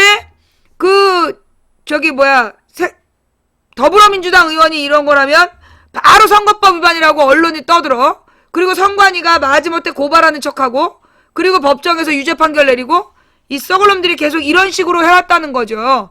예. 자, 그럼 새누리당은 어땠을까요? 예. 하태경 선거 조직 뒷거래 의혹 무혐의 거짓말 들통? 무슨 얘기야? 부산 해운대에서 20대 총선을 준비 중인 새누리당 하태경 의원이 거짓말로 선거 조직 뒷거래 의혹을 덮으려 시도했으나 하루 만에 들통이 났다. 하 의원은 26일 기자와의 통화에서 자신과 윤상직 전 통상산업부 장관과의 선거 조직 뒷거래 의혹에 대해 해명했다. 하 의원은 통화에서 자신과 윤상직 전 통상산업부 장관과의 선거 조직 뒷거래 의혹에 대해 부산시 선거관리위원회로부터 무혐의 통보를 받았다고 밝혔다. 그는 이어 부산선거관리위원회가 자신의 사무실에 대한 현장 조사를 거쳐 지난 25일 무혐의 종결 처리했다는 통보를 받았다고 강조했다. 하 의원은 또 부산시 선관위 조사팀장이 직접 자신의 사무실에 와서 관련 서류를 가져갔다고 덧붙였다. 그러면서 선거관리위원회에 무혐의 통보 사실에 대해 보도자료를 낼 것을 요청했다고 밝혔다. 그러나 이런 하 의원의 해명은 하루 만에 거짓 해명으로 드러났다. 이에 따라 하 의원이 사건 은폐를 시도한다는 의혹이 제기되고 있다. 부산시 선거관리위원회 관계자는 취재기자에게 선거 조직 뒷거래 의혹에 대해 전혀 조사한 사실이 없다고 밝혔다. 이 관계자는 이번 건은 고소고발이 없어 조사권을 발동하지 않았다. 하 의원 사무실 방문 조사는 더욱 없었다. 그럴 필요성이 없었기 때문이라고 밝혔다. 또 하 의원이 무혐의 통보를 받았다는 사실에 대해서는 조사 자체가 없었기 때문에 그런 결정 역시 내릴 수 없었다며 하 의원의 거짓말을 확인해 주었다. 부산시 선거관리위원회는 특히 이 사건에 관련해 제기된 진정서를 검찰에 넘겼다며 하 의원이 주장하는 조사와 무혐의 통보 발언은 명백한 거짓말로 드러났다. 결국 하 의원이 선거조직 뒷거래 의혹과 관련해 거짓말을 한 것으로 드러나 스스로 도덕성에 먹칠을 했다. 하 의원이 취재기자에게 거짓말까지 동원해 사건의 파장을 줄이려 시도하면서 선거조직 뒷거래 의혹은 파장이 커질 것으로 보인다. 선거조직 뒷거래 의혹은 뭔데? 선거조직 뒷거래 의혹이 뭔지를 몰라서 어쨌거나 하태경이 거짓말했다는 게 밝혀졌다는 거 아니에요? 중요한 건 지금 부산시 선관위원이 하태경의 뒷거래가 있었는지 없었는지 조사할 의지도 없고 조사할 마음도 없다 이런 얘기고 망치 부인을 노잼이라면서 왜 추천하고 지랄이야. 추천합시다 노잼 뭐 하는 짓이야. 분열증이야? 자, 그 다음에 새누리 나이든 후보가 새벽 인사하면 추접해 이렇게 얘기했다. 이게 만약에 더불어민주당 의원이 얘기했으면 KBS, MBC, SBS, 채널A, TV조선이 떠나가라 떠들었겠지. 노인 폄하 발언이라고. 새누리당 의원이 한 거라서 보도가 안 되는 거 아니겠어?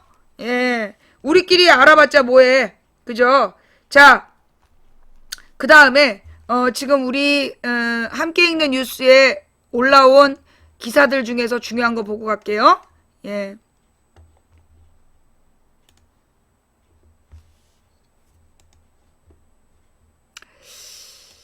중국 관계의 최대 위협은 대통령의 입.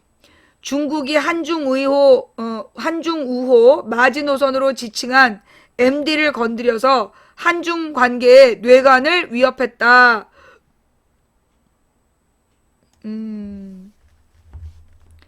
같은 뉴스를 여러 건 실은 건가요? 뭔가요? 예.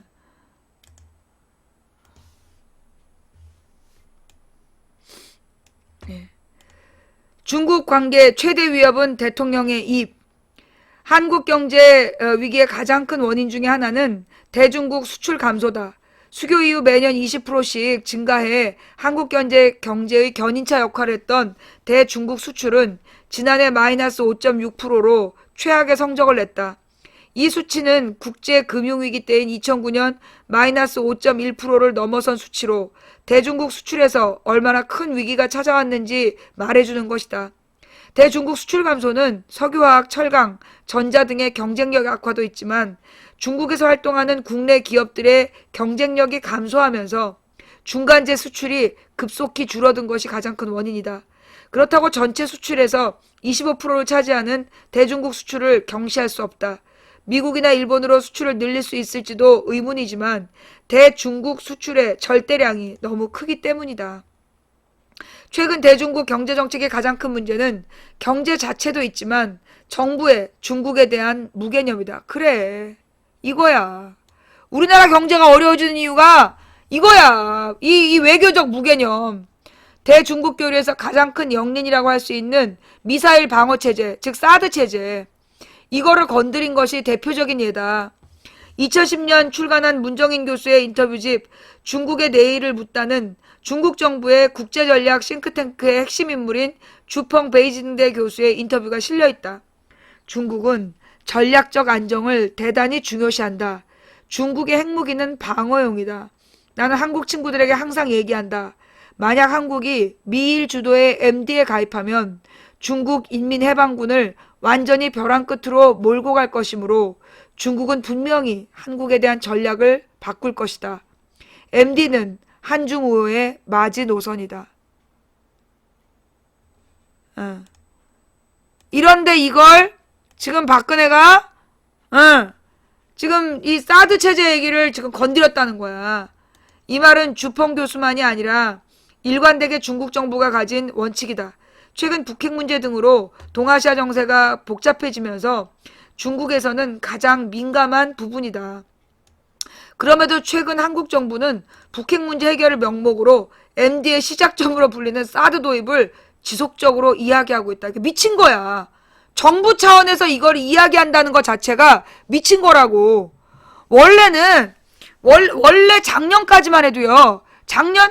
재작년까지만 해도 사드 논의한 적 없다. 그런 적 없다. 계속 이랬단 말이야. 이게 중국 눈치를 본 거였어. 중국을 건드리지 않으려는 거야. 그런데 이번에 위안부 협상 발표한 다음에 지금 박근혜 정부에서 정신줄 놓아버린 것 같아. 사드와 함께 MD라는 용어가 나오면서 중국은 급속히 한국과의 거리를 두기 시작하고 있다. 중국 정부의 입이라고 할 수 있는 인민일보 자매지 황구시보는 27일 사설을 통해 한국의 사드 배치는 중국의 안전이익을 위험에 빠뜨릴 것이라며 한국 정부가 정말로 그렇게 한다면 중한 간 신뢰가 엄중한 손상을 입게 될 것이고 한국은 그로 인해 발생하는 대가를 치를 준비를 해야만 할 것이라고 사실상의 경고를 했다. 사드 배치 등 MD의 참여는 우리의 자주적 선택의 문제임에 틀림없다. 하지만 이런 판단을 위해서는 대중국 경제교류를 포기할 수 있다는 자신감을 바탕으로 하지 않으면 안 된다. 경제교류는 이전처럼 하고 군사는 자주적으로 하자는 외교적 구걸에 가깝기 때문이다.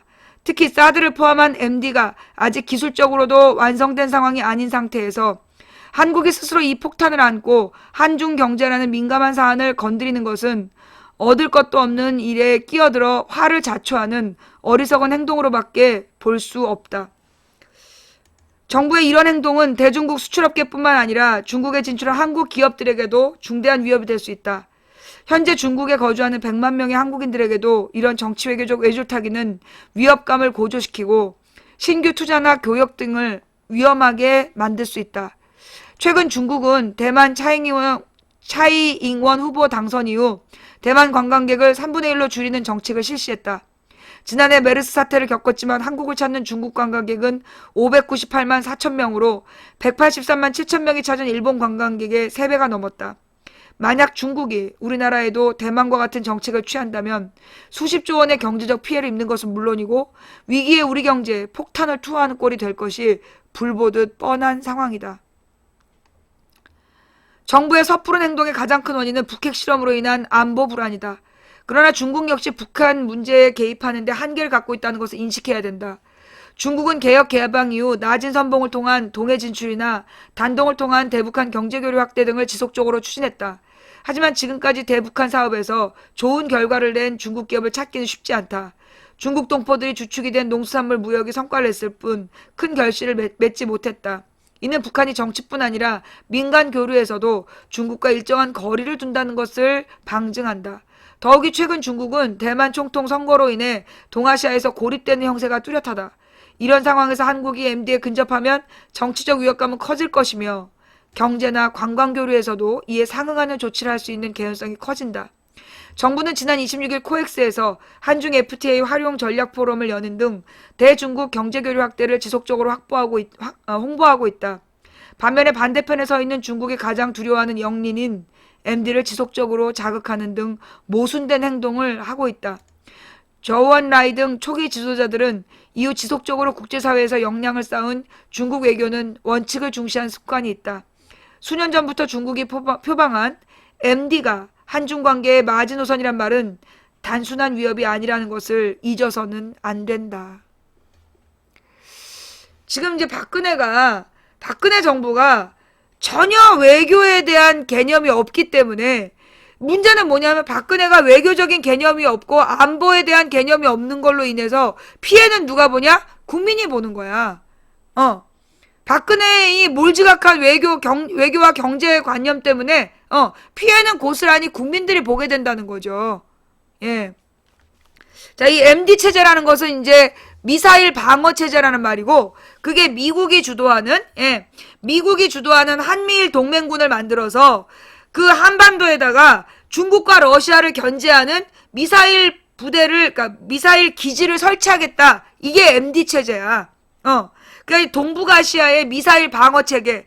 그래서 한국과 미국과 일본이 한몸이 돼서 중국과 러시아를 견제하는 미사일 방어 체제를 구축하겠다. 그게 MD 체제이고 그중에 한국에다가 설치하는 고고도 미사일이 사드인 거고. 근데 이거는 둘 다 목적이 중국과 러시아를 견제하는 거고 그로 인한 피해는 고스란히 누가 보냐? 우리 남한의 국민들이 경제적 손실로 보게 된다. 지금 이 중국 관광객이 메르스 이후에 줄어드는 바람에 도매시장 다 문 닫았잖아. 도매시장이 지금 다 문을 닫았는데 근데요 여러분 지금 제 컴퓨터에 대한 공격이 너무 심해요. 아마 지금 이 방송 시청하러 들어오는 게 힘든 것 같은데? 예. 지금 방송 시청이 잘 안 되나 봐요. 예. 지금 이게 뭐야? 아까는 뭐 800 정도였는데 지금은 막 7.7메가를 막 넘어가고 있어. 이거 봐. 지금 보이십니까, 여러분? 계속 이런 식으로 외부에서 딱 그 화면 갖다 주니까 보여주면 확 떨어져. 이게 지금 내 방송을 내 방송을 계속해서 이 디도스를 걸어가지고 방송을 방폭시키려는 것 같아. 이거 공유기 안 써요. 예, 이거 공유기 안 쓰고 그냥 한 선이야. KT 단선. 전화 텔레비전도 연결 안 돼 있고 딱 하나 원선만 저기 연결한 거라 100메가짜리 선이거든요. 지금 100메가짜리 선인데 지금 우리가 뭐 인터넷으로 아무것도 한 게 없잖아. 근데 지금 이러고 있다. 지금 계속 이렇게 그 공격을 해서 예.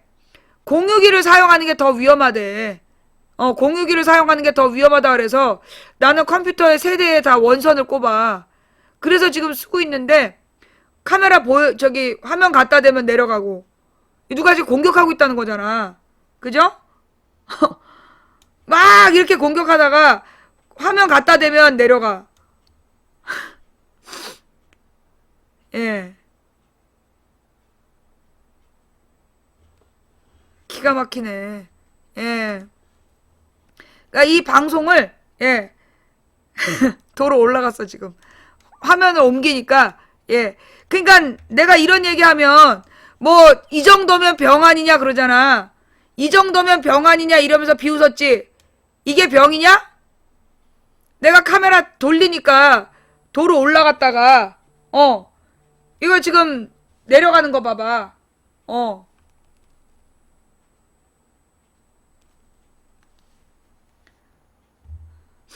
예.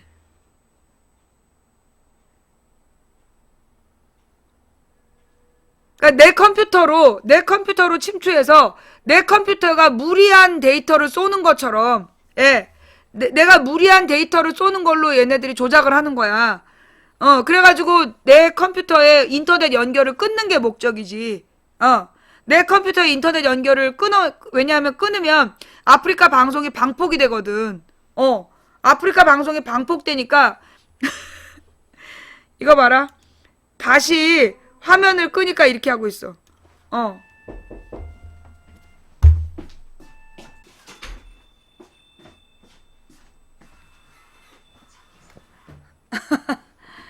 대박이죠, 대박. 네.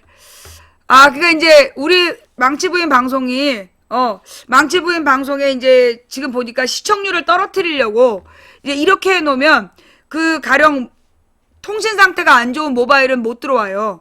예.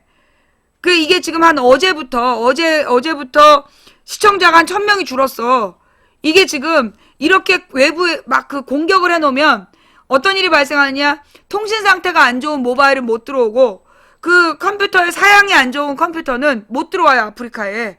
그걸 노리는 거야. 지금 이제 시청률을 떨어뜨리려고 지금 이제 이런 작전을 펼치고 있는 거죠. 예. 지금 우리가 카메라로 보여주다가 돌리니까 도로. 예. 카메라를 보여주다가 돌리니까 도로 올라갔어. 예. 대단하죠? 예, 정말 대단하죠? 뭐 이게 일상이야. 나의 일상. 자, 그 다음에 아까 중요한 뉴스 하나 또 갖고 왔던데. 예. 아까 중요한 뉴스가 하나 또 있었는데. 예. 그래도 우리는 그러려니 하는 거야. 그러려니 하면서 계속 해야 되는 거죠. 예. 그러니까 역사 지필진. 이거. 지금 이제 새누리당에서 이제 어제부터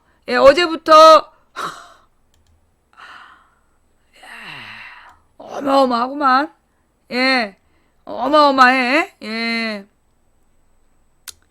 자, 새누리당에서 이제 그 프랭카드를 걸었잖아요. 예. 그 박 대통령 안 줬다고 전해라. 누리과정 댓글 현수막 화제.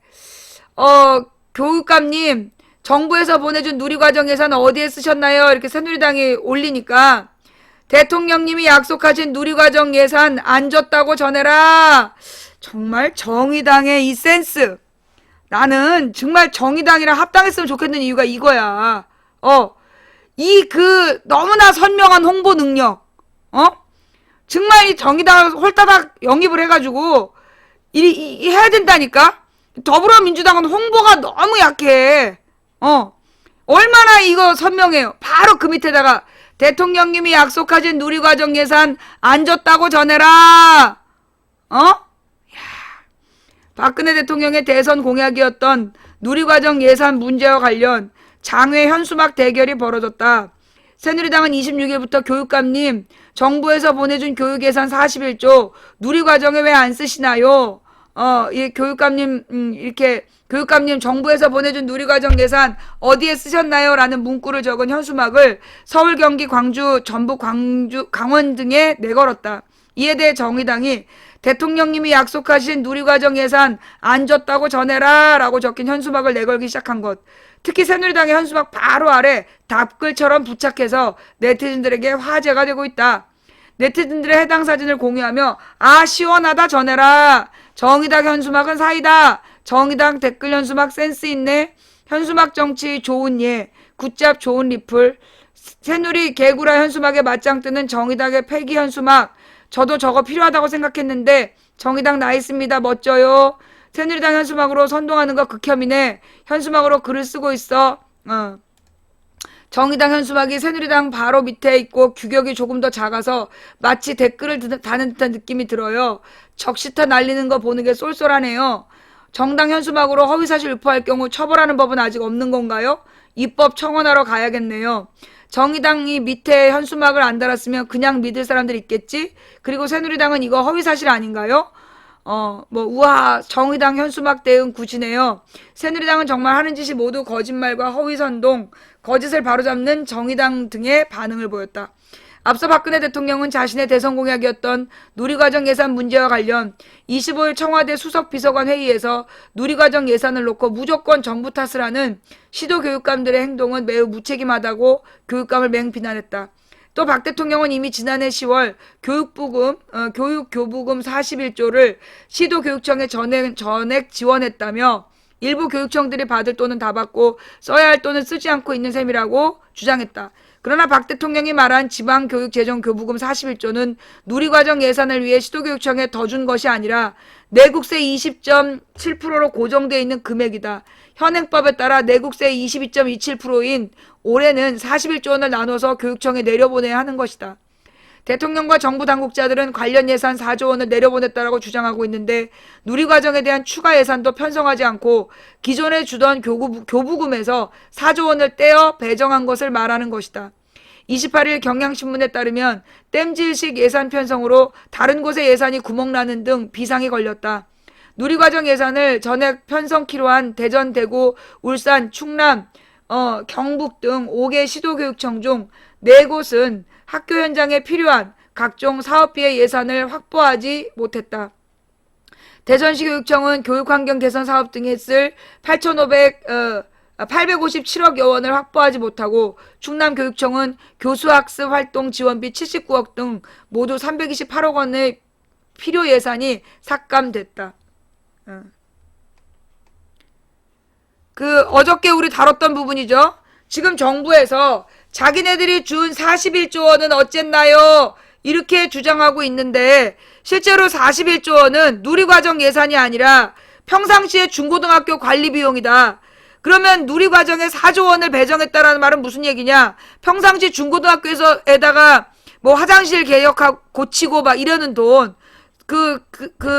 위에도 나와 있지만 일반 학교에 지원해야 되는 돈 중에서 4조 원을 빼가지고 일반 학교에서 줘야 되는 4조 원을 빼가지고 지금 누리과정으로 넣으라고 지금 협박하고 있는 거다. 그렇다는 이야기죠. 예. 아이고 이거 지금 가만히 있어봐. 이놈의 멀티캠을 끌 수가 없네. 예. 정말 대단하죠. 근데 이게 내 컴퓨터의 문제라면 이제까지 방송이 되지 말았어야 됐잖아? 이제까지 내나 방송이 되다가 왜 요즘에 와서 이러냐고. 뭐 엊그저께 무슨 그거 한 거 있나? 혹시 엊그저께 뭐 업데이트 한 거 있어요? 뭐 업데이트 한 거 있나? 이거 봐. 내가 딱 화면 끄니까 도로 올라갔어. 이거 너무 티나는 거 아니야? 미친 거 아니야? 아니 왜 이러는 거냐고. 아니 화면만 끄면 왜 이 지랄이야.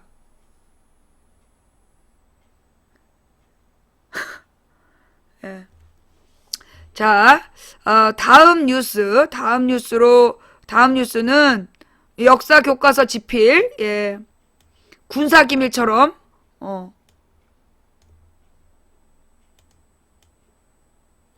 이거 뭐 이렇게 화면에 계속 보여주면서 가야 되나? 예.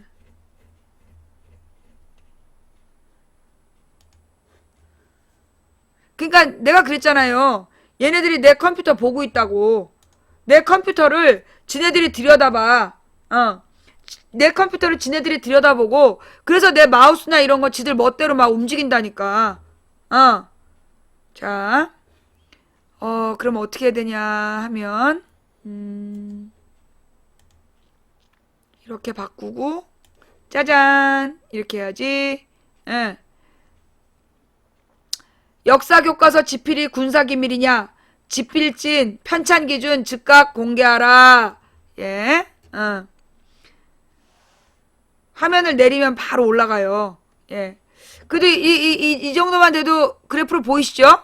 예. 어떤 짓거리를 하는지. 박근혜 정부가 편찬 증거를 숨긴 채 국정 역사교과서 지필을 시작한 것에 대해 더불어민주당은 28일 국민과의 약속 위반이라며 군사기밀도 아니고 지필증과 편찬 기준을 즉각 공개하라고 촉구했다. 국회 교육문화체육관광위원회 소속인 윤 의원은 이날 국회에서 열린 당 정책조정위원회에서 박근혜 정부는 역사학계 절대다수, 국민 다수가 반대하는 국정교과서 강행 후 지필진, 심의진도 일체 비밀에 붙인 채 군사작전 비밀 공작하듯 복면 지필을 하고 있다고 비판했다.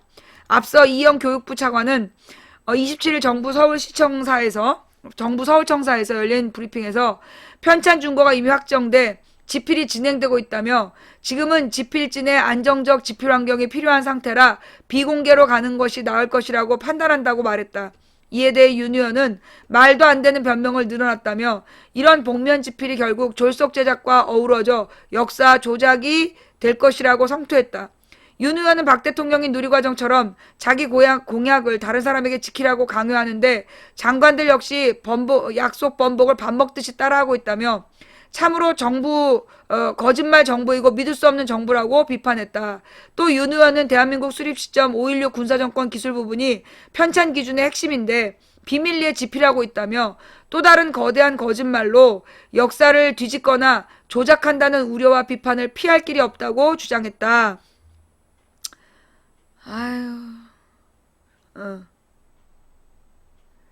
윤 의원은 국민의 동의 없이는 밀실 국정교과서 깜깜이 복면 지필은 국민이 결코 용서치 않을 것이라며 편찬 근거와 지필진을 즉각 공개하라고 촉구했다.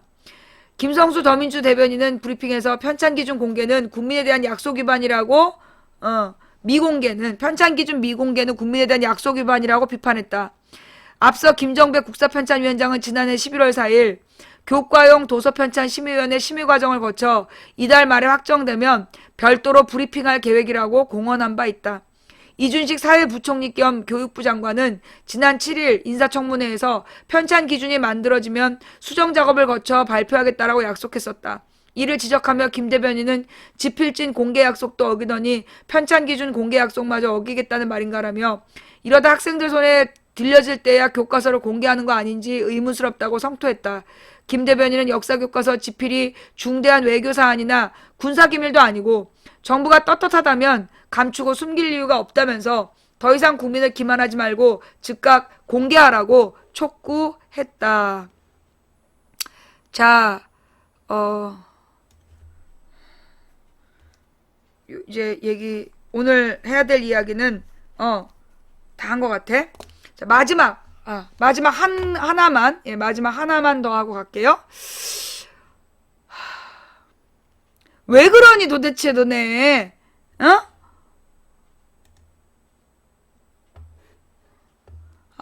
나 이거 진짜 계속 이렇게 카메라에다 보여줘야지 그 공격을 안 할 건가? 왜 지랄이야? 그만큼 우리 망치빈 방송이 무서워? 무서워서 미치겠어? 썩을 놈들 진짜.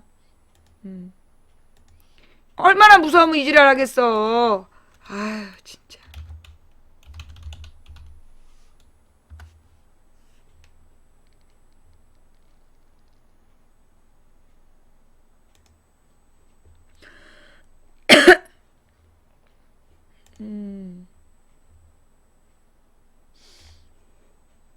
이게 아니네.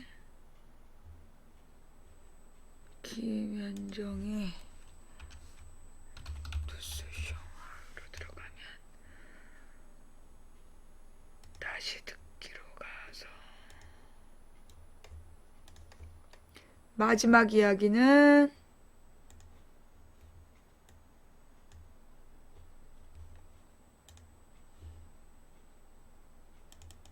권영철 소님 기자. 네. 오늘 Y뉴스에서 뭐 가지고 오셨어요? 5일 뒤면은 미국의 이제 대통령 선거 예비 후보 경선이 있습니다. 5일 앞으로 다가왔네요. 2월 1일이니까요. 맞아요. 이게 아이오와 코커스 이렇게 얘기를 하고 있는데 예. 이제 민주공화 양당이 대선 후보 경선을 하죠. 지금 민주당의 경우에 국무장관을 지낸 힐러리 클린턴이 전국적 지지도에서 앞서서 대세론을 형성하고 있잖아요. 그렇죠. 그런데 이 선거가 다가오면서 민주적 사회주의자를 자처하는 버니 샌더스의 돌풍이 아주 엄청 거셉니다. 그러니까 민주당의 후보는 지금 힐러리 클린턴하고 예. 샌더스예요. 예, 버니 샌더스. 예. 앞서고 있는 건 힐러리인데 네. 샌더스가 막판 돌풍을 일으키고 있다. 그렇죠. 예. 이게 8년 전 혹시 기억이 나실지 모르겠는데요. 오바마 때요. 예. 기억나죠. 그때도 당시 힐러리 클린턴이 대세론이었거든요. 맞아요. 그런데 오바마가 아이오와 코커스에서 이기면서 결국 지리한 아주 뭐 참 치열한 레이스 끝에 결국 승리했습니다. 맞아요. 그래서 예. 버니 샌더스의 돌풍이 8년 전 버락 오바마가 떠오르게 하냐 이렇게 주제를 한번 정해봤습니다. 샌더스 돌풍이 네. 8년 전 오바마를 떠오르게 하는 이유. 그 돌풍이 그러니까 아이오와주 경선에서 이길 정도 돌풍이라고 보시는 거예요? 지금 뭐 사실 이게 미국 대선이니까 우리 편파 방송 우려가 없으니까 좀 편안하게 뭐 이 여론조사 결과도 그렇고 네. 존칭도 생략하고 이렇게 하도록 하겠습니다. 미국에서 조사하러 오진 않겠죠. 미국 방송이 뭐 제재하진 않을 테니까. 예. 이게 최근에 공개된 CNN 여론조사에서 예. 샌더스가 51%, 클린턴 전 장관이 43%로 샌더스가 앞섰습니다. 뒤집었죠. 그리고 그래요. 미국 CBS의 온라인 여론조사에서도 예. 샌더스 47%, 클린턴 46%. 비록 1%포인트의 근소한 차이지만 샌더스가 아이오와에서 앞서는 것으로 나오고 있는 겁니다. 그래요. 첫 번째 경선지 아이오와 여론조사는 그렇고 두 번째는 이제 2월 9일에 예. 뉴햄프셔거든요. 뉴햄프셔는 프라이머리가 열리는데 예. 지금 이건 여론조사에서 샌더스가 20% 이상의 엄청난 차이로 지금 클린턴에 앞서 있다는 여론조사가 계속 나오거든요. 뉴햄프셔는요. 네, 그러니까 첫 번째 이 두 번째 경선에서 앞서면은 대세론이 완전히 뒤집어질 가능성이 있다. 그래 그만큼 돌풍이 거센 거죠. 이 각 주마다 경선이 열리는데 하루에 일제히 열리는 게 아니잖아요. 예. 이게 하루하루 다르게 열리기 때문에 앞주에서 어떤 결과가 나왔느냐가 분위기를 확확 바꾼다는 거잖아요. 2월 1일부터 6월까지 한 4개월 이상 맞아요. 걸리거든요. 그렇죠. 그런데 이게 이제 지금까지는 전국적인 여론조사에서는 여전히 클린턴이 앞서 있습니다. 힐러리가 심지어 며칠 전 조사에서 보면은 14%포인트는 앞서 있습니다. 그런데 이 14%포인트가 엄청난 것 같은데 그 전주 조사에서는 25%포인트 앞섰거든요. 그래요. 예. 여론조사는 사실 추이가 중요한 겁니다. 추세, 여러분. 예. 추세가 중요한 건데. 예, 그렇습니다. 자, 2008년 대선 후보 경선에서도 이제 힐러리 클린턴이 초반 대세, 지금과 비슷해요. 예, 그렇습니다. 초반 대세를 보이다가 오바마 후보한테 패한 거, 아까 말씀하셨듯이 그런 식이었어요. 예, 그러니까 자기가 메인이어야 돼. 당시에는 이제 1차 경선 아이오와 코커스에서는 오바마가 이겼는데 예. 2차 이 경선인 뉴햄프셔 프라이머리에서는 클린턴이 예상을 깨고 그때는 오바마가 이길 거라는 여론조사였는데 힐러리의 눈물 그때 눈물이 상당히 큰 반향을 일으켰었는데 맞아요. 그래서 2차 경선에서는 힐러리 클린턴이 이겼거든요. 맞아요. 그러면서 6월 3일까지 가는 아주 긴 레이스에 장기 레이스에 들어갔던 겁니다. 네. 그래서 이번에는 문제는 1차 경선인 아이오와 코커스에서 샌더스가 이길 경우에 예. 2차에서도 지금 압승이 예상되기 때문에 예, 여론조사 초반 기세를 완전히 누르고 그러면은 이게 이제 3월 1일에 이 슈퍼 화요일이라고 있잖아요. 13개 주가 이번에는 있을 예정인데 맞아요. 그러면은 초반 판세가 결정돼 버릴 수 있는 겁니다.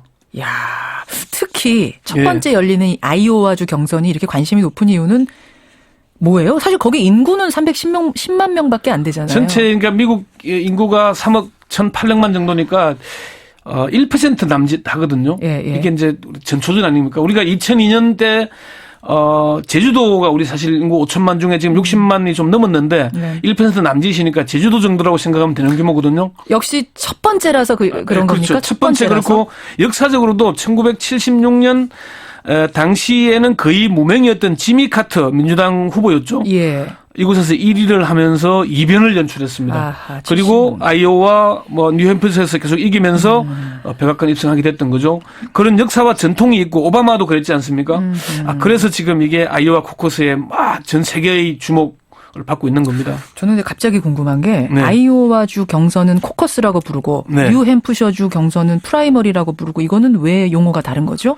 이게 이제 코커스나 프라이머리나 대통령 후보를 지명하는 전당대회에 내보낼 주별 각 당 대의원을 뽑는 선거입니다. 맞아요. 코커스는 정당 당원으로 등록된 사람만 참석할 수 있는 당원 대회예요. 그러니까 당내 행사이기 때문에 프라이머리는 주 정부가 주관을 하는데 이 코커스는 민주당과 공화당의 주위원회가 선거를 주관을 합니다. 네. 또 비밀 투표도 아니고요. 예. 선거구별로 교회나 도서관 등 공공장소에서 당원들이 모여서 뭐 깃발 아래 모이고 그럼 세를 결집해서 어디가 이기냐 그렇게 되는 거거든요. 그렇군요. 근데 이게 이제 13개 주에서는 이렇고 프라이머리는 나머지 37개 주에서 행사를 하는데 예, 예. 이것도 오픈 프라이머리가 있고 클로즈드 프라이머리가 있습니다. 굉장히 복잡해요, 미국 대선은. 공부를 좀 많이 해야 될 정도. 저도 이번에 공부를 많이 했는데 어쨌건 뭐 2월 1일과 3월 1일 슈퍼해열까지가 관심을 할 겁니다. 샌더스 돌풍이 오바마 대통령을 떠올리게 하는 이유 지금 짚고 있는데 왜 이렇게 샌더스 돌풍이 막판에 일어나고 있는 거예요, 근데? 사실 오바마도 최초의 흑인 대통령 아니겠습니까? 그랬죠. 그때는 이제 최초의 흑인 대통령이냐 최초의 여성 대통령이냐 이게 미국 선거의 쟁점이었고요. 그리고 오바마의 돌풍은 우리가 당시에 본선에 가서는 체인지 열풍으로 이제 바꿔보자. 그렇죠. 부시 정권에 사실 염증을 느끼던 사람들 그런 얘기 이제는 있었잖아요. 바꿔보자가 통한 거잖아요. 근데 샌더스는 미국 최초의 민주적 사회주의자를 주장하고 있다는 점입니다. 민주적 사회주의자. 예. 샌더스의 정책 때문인데요. 샌더스 본인은 대선 출마를 결심한 이후로 미국 의회에서 가장 오래 재임한 무소속 의원이고 1990년에 40년 만에 처음으로 선출직에 당선된 민주적 사회주의자다 이런 얘기를 합니다. 예. 샌더스가 사실은 정치적으로는 시장으로 4선, 하원 의원 8선, 상원 의원 재선을 했거든요. 엄청난 정치적 역량이 있는 사람인데 이 사람이 내세우고 있는 정책들 미국이 전 선진국 가운데 유일하게 보편적 의료보험 제도가 없고 유일하게 유급 출산 휴가나 병가가 법적으로 보장되어 있지 않는 나라입니다. 출산휴가가 보장이 안 돼 있어요? 법적으로 보장되어 있지 않다고. 미국이? 예, 그렇다고 합니다. 그래서 이게 이제 젊은이들의 관심을 끌고 있거든요. 미국도 사실 취업난이 심각하잖아요. 예. 샌더스의 지금 개혁적인 이런 상당히 급진적인 정책들이 미국 젊은이들에게 먹히는 거군요. 먹히고 있는 거죠. 그래서 여기도 지금 샌더스도 2008년 때처럼 젊은이들이 투표장으로 가야 한다. 선거권을 18세 이하까지 줘야 된다. 이런 점들을 강조하고 있는 이게 먹혀들고 있는 겁니다. 결국 미국 이번 투표는 젊은이들이 얼마나 투표장으로 가느냐 이 부분이 상당히 중요한 쟁점. 우리나라도 사실 마찬가지죠. 우리나라도 그렇습니다만 젊은 층 투표율이 중요해지겠네요. 샌더스 돌풍이 막판에 부는 이유 제2의 오바마가 될 것인가 오늘 권영철 기자가 짚어주셨습니다. 권영철 기자 수고하셨습니다. 네. 저는 이 샌더스 돌풍에 대해서 이 샌더스가 이제 뭐 민주적 사회주의자? 예. 민주적 사회주의자이고 나는 이제 이렇게 봐. 첫 번째는 이 샌더스를 원래 이제 클린턴이 미국에서 지금 가장 전국적으로 인기가 제일 높은 대통령 후보야. 근데 이 힐러리 클린턴 흔들기 위해서 미국에서 트럼프를 모든 언론에서 트럼프를 띄웠단 말이야. 그러다 요즘에 이제 트럼프는 안 되겠다. 공화당에서 그래서 이제 무슨 블룸버그 다른 후보를 띄워야 된다라는 얘기가 이제 막 되고 있잖아. 이제 그런 상황에서 지금 이제 이 트럼프 효과가 줄어든과 동시에 샌더스가 더 뜨고 있어. 그래서 이게 샌더스가 정말로 대통령 후보가 될 건가? 그러니까 이제 이 샌더스라는 사람이 문제는 74세예요. 굉장히 이제 민주적 사회주의자라는 그 컨셉과 일단 내가 볼 때 이 샌더스 열풍은 지금 미국 사회에서 진보적인 가치, 미국 사회에서 진보적인 가치를 주장한 사람들이 늘어나고 있기 때문에 그래서 샌더스의 열풍이 부는 것 같다. 그리고 젊은 사람들이 이 샌더스 열풍을 주도하고 있는 것 같다. 그러면서 드는 생각은 과연 미국의 주류 투표층이 샌더스에게 투표할 거냐? 미국의 주류 투표층이 샌더스에게 투표할 수 있을까? 괜히 지금 샌더스 바람을 일으켜서 결국 힐러리의 가치를 떨어뜨리려는 그런 공작은 아닐까? 예. 그러면서, 그러니까 두 가지를 생각하는 거야. 하나는 샌더스 열풍이 왠지 미디어의 공작 같다는 생각 하나. 그 다음에 왠지 우리나라에서 진보정당 띄우기 같은 그런다는 느낌이 하나 들면서 또 하나는 이 샌더스가 인기를 끌고 있는 또 하나의 이유는 지금 미국 사회에 필요한 진보적 가치, 지금 미국이 가장 그 선진국 중에, 그러니까 OECD 중에 가장 복지가 후진 나라야. 미국의 복지가 가장 후진 나라이기 때문에 그래서 이 샌더스 열풍이 불고 있는 거 아닌가. 근데 이제 세 번째로는 그러면 그렇다고 해서 이 샌더스가 정말 본선에 당선 가능성이 있는가. 본선에서 공화당에 누가 나오든 샌더스가 이길 수 있을까? 그게 고민인 거야. 그러니까 지금 민주당 당내 경선하는 거거든. 힐러리하고 샌더스하고 지금 경선하는데 그래서 샌더스가 초반에 확 인기를 끌어가지고 민주당 후보가 됐어. 그랬는데 공화당에 트럼프 말고 괜찮은 사람이 나와. 그래서 둘이 붙어. 누가 당선될 수 있을까? 그러면 미국 대선에 왜 관심을 갖느냐? 미국의 대통령이 공화당이 되면 우리는 또 전쟁 위협에 빠진단 말이야. 부시처럼. 부시 시절처럼 또 쓸데없는 미국의 전쟁에 돈을 부담해야 되고 남북의 평화가 위협받는 그런 시대가 되기 때문에 우리가 미국 대통령이 누가 되느냐에 따라서 한국 정세에 되게 영향을 많이 받아요. 그래서 우리가 미국 대통령 선거에도 관심을 가져야 되는데 지금 나는 이 샌더스 열풍이 반갑지만은 않아. 과연 미국의 주류 사회가 지금 미국은 말 같지도 않은 그 애국법 이런 게 있는 나라잖아. 그게 일반 유권자들의 수준인데 과연 샌더스가 민주당에서 후보가 된다고 대통령이 될 수 있는가? 그걸 미국 유권자들이 잘 계산해 봤으면 좋겠어요. 그게 내가 지금 미국에 현지에 없기 때문에 현지 여론을 내가 느낄 수는 없잖아. 미국에 계신 분들이 그걸 잘 감안해 보라고. 민주당의 후보가 샌더스가 되면 그 샌더스가 본선에 당선 가능성이 있느냐? 공화당 후보를 꺾고 당선될 가능성이 있는지 그 부분을 좀 그 미국 시청자분들이 여론을 좀 조사해서 가능성, 그러니까는 본선에서 공화당하고 민주당이 붙었을 때 당선 가능성이 있는지 왠지 미국판 문국현 안철수가 아니냐. 미국판 제3후보가 아닐까 좀 걱정이 들어서 그걸 한번 묻는 거예요. 한번 확인해 달라. 자, 그럼 이렇게 여기까지 오늘 방송 여기까지 할게요. 오늘 제가 3시 반부터 3시 반부터 시작해서 지금 1시 반부터 시작해서 3시간 반을 방송을 했는데 오늘 2시에 오신 님들 배신감 느끼셨다면 죄송해요. 제가 지금 이제 오늘 조금 아까 답장이 왔어. 강연하는 내용 방송해도 된대요. 오늘 제가 이제 어떤 교회 청년분한테 강연을 하러 가야 되기 때문에 6시까지 거기 도착을 해야 돼요. 그래서 오늘 방송은 여기까지 하고 제가 가는 길 그리고 이제 방송하고 가는 길 방송할 수 있으면 하고 아니면 못하고 그 다음에 저녁 7시에 그 강연 시작하기 전에 방송 킬게요. 이 늙은이는 사회에 불만 있나? 이 어린 것은 뇌가 없나? 자, 시청해주신 모든 분들께 감사드립니다. 오늘 방송 볼만 하셨나요? 볼만 하셨다라면 추천 부탁드리고요. 추천해주신 3,730분께 진심으로 감사를 드립니다.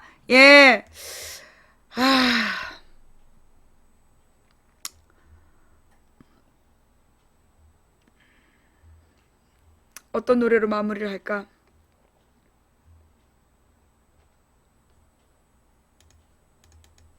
그날의 모세가 맹세하여 가로되 내가 나의 하나님 지금 우리가 싸우고 있는 이 싸움이 워낙 어려운 싸움이다 보니까 사실 이 대열을 지켜간다는 것이 굉장히 어려운 일인 것 같아요.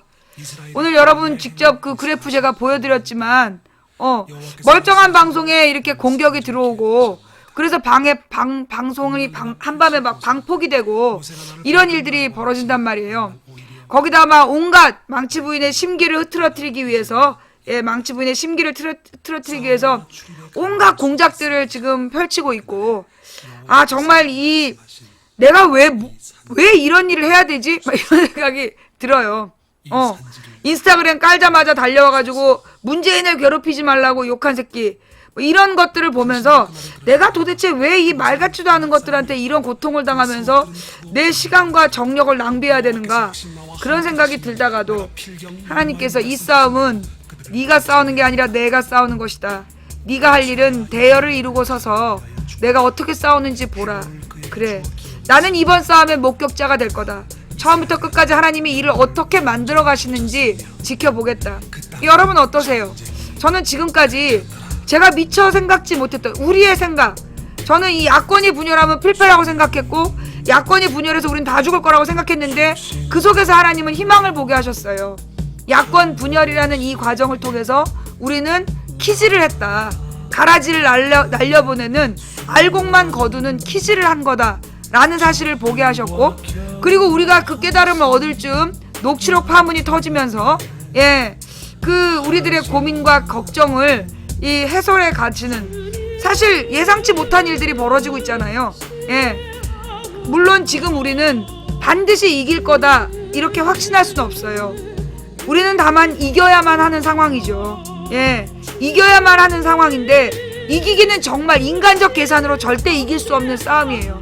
그래서 우리는 엎드려 기도할 수밖에 없어요. 엎드려 정말 무릎에 피가 나도록 박박 기면서 기도해서라도 돌아오는 총선에서 정말 독재 헌법을 막아낼 수 있는 최후의 마지노선을 130석이라도 확보할 수 있도록 지금 우리는 기도해야 되는 상황이다. 정말 겸손하게, 그리고 정말 절절하게 피땀 흘려 기도한, 정말 이 눈에서 피가 날 정도로 기도해야 되는 상황이다. 피눈물 흘리며 기도해야 되는 상황이다. 그러니 우리 한마디 한마디 조심하자. 더 이상 이 더불어민주당 안에서 그 분열되는 모습, 싸우는 모습 바깥에 보이지 않도록 하고, 그걸 이용해서 야권이 분열했으니 투표하지 말라는 그런 놈들의 농간에 놀아나지 않도록 우리 국민들의 마음을 지킬 수 있도록 여러분 간절히 기도하는 오늘이 되시기 바랍니다. 오늘 방송 여러분께 희망이 되셨기를 바라고요. 지금까지 시청해주신 모든 분들께 진심으로 감사를 드립니다. 추천해주신 3,786분께 진심으로 감사를 드리고요. 재밌게 봐놓고 추천 안하고 도망간 한 300~400명에게는 오늘 밤 녹색 설사의 저주를 날립니다. 이 방송을 녹화 떠서 유튜브와 팟캐스트에 올려주시는 참세상님, 풍행국님, 그리고 여비고님께 감사를 드립니다. 여러분 혹시 유튜브나 팟캐스트에서 참세상님이나 여비고님 그리고 풍행국님의 글을 보시면 꼭 고맙다라는 인사말 남겨주시기 바랍니다. 안 그러면 소위 보수단체라고 해야 되나? 아니야, 우익단체에서 망치부인 방송을 유해 게시물이라고 신고를 해갖고 내린대요. 유튜브나 팟캐스트에서 이렇게 내린다네. 그러니 여러분들이 저의 방송을 지켜주시기를 부탁드립니다. 자, 오늘 후원해주신 분들 한 분 한 분 진심으로 감사를 드립니다. 일일이 감사 인사 못 드린 점 대단히 죄송하고요. 함께 해주신 모든 분들께 진심으로 감사드립니다. 사실 지금 우리가 지금 꾸고 있는 꿈, 권력을 얻고 떠들어라. 야, 원래 대한민국은 민주주의 사회고 민주주의 국가의 모든 국민은 정치 권력과 경제 권력을 비판할 권리가 있어. 무식한 얘기 하지 말고 꺼져. 정말 어려운 일인 것 같아요. 이 76일 동안 이 피가 마를 것 같아.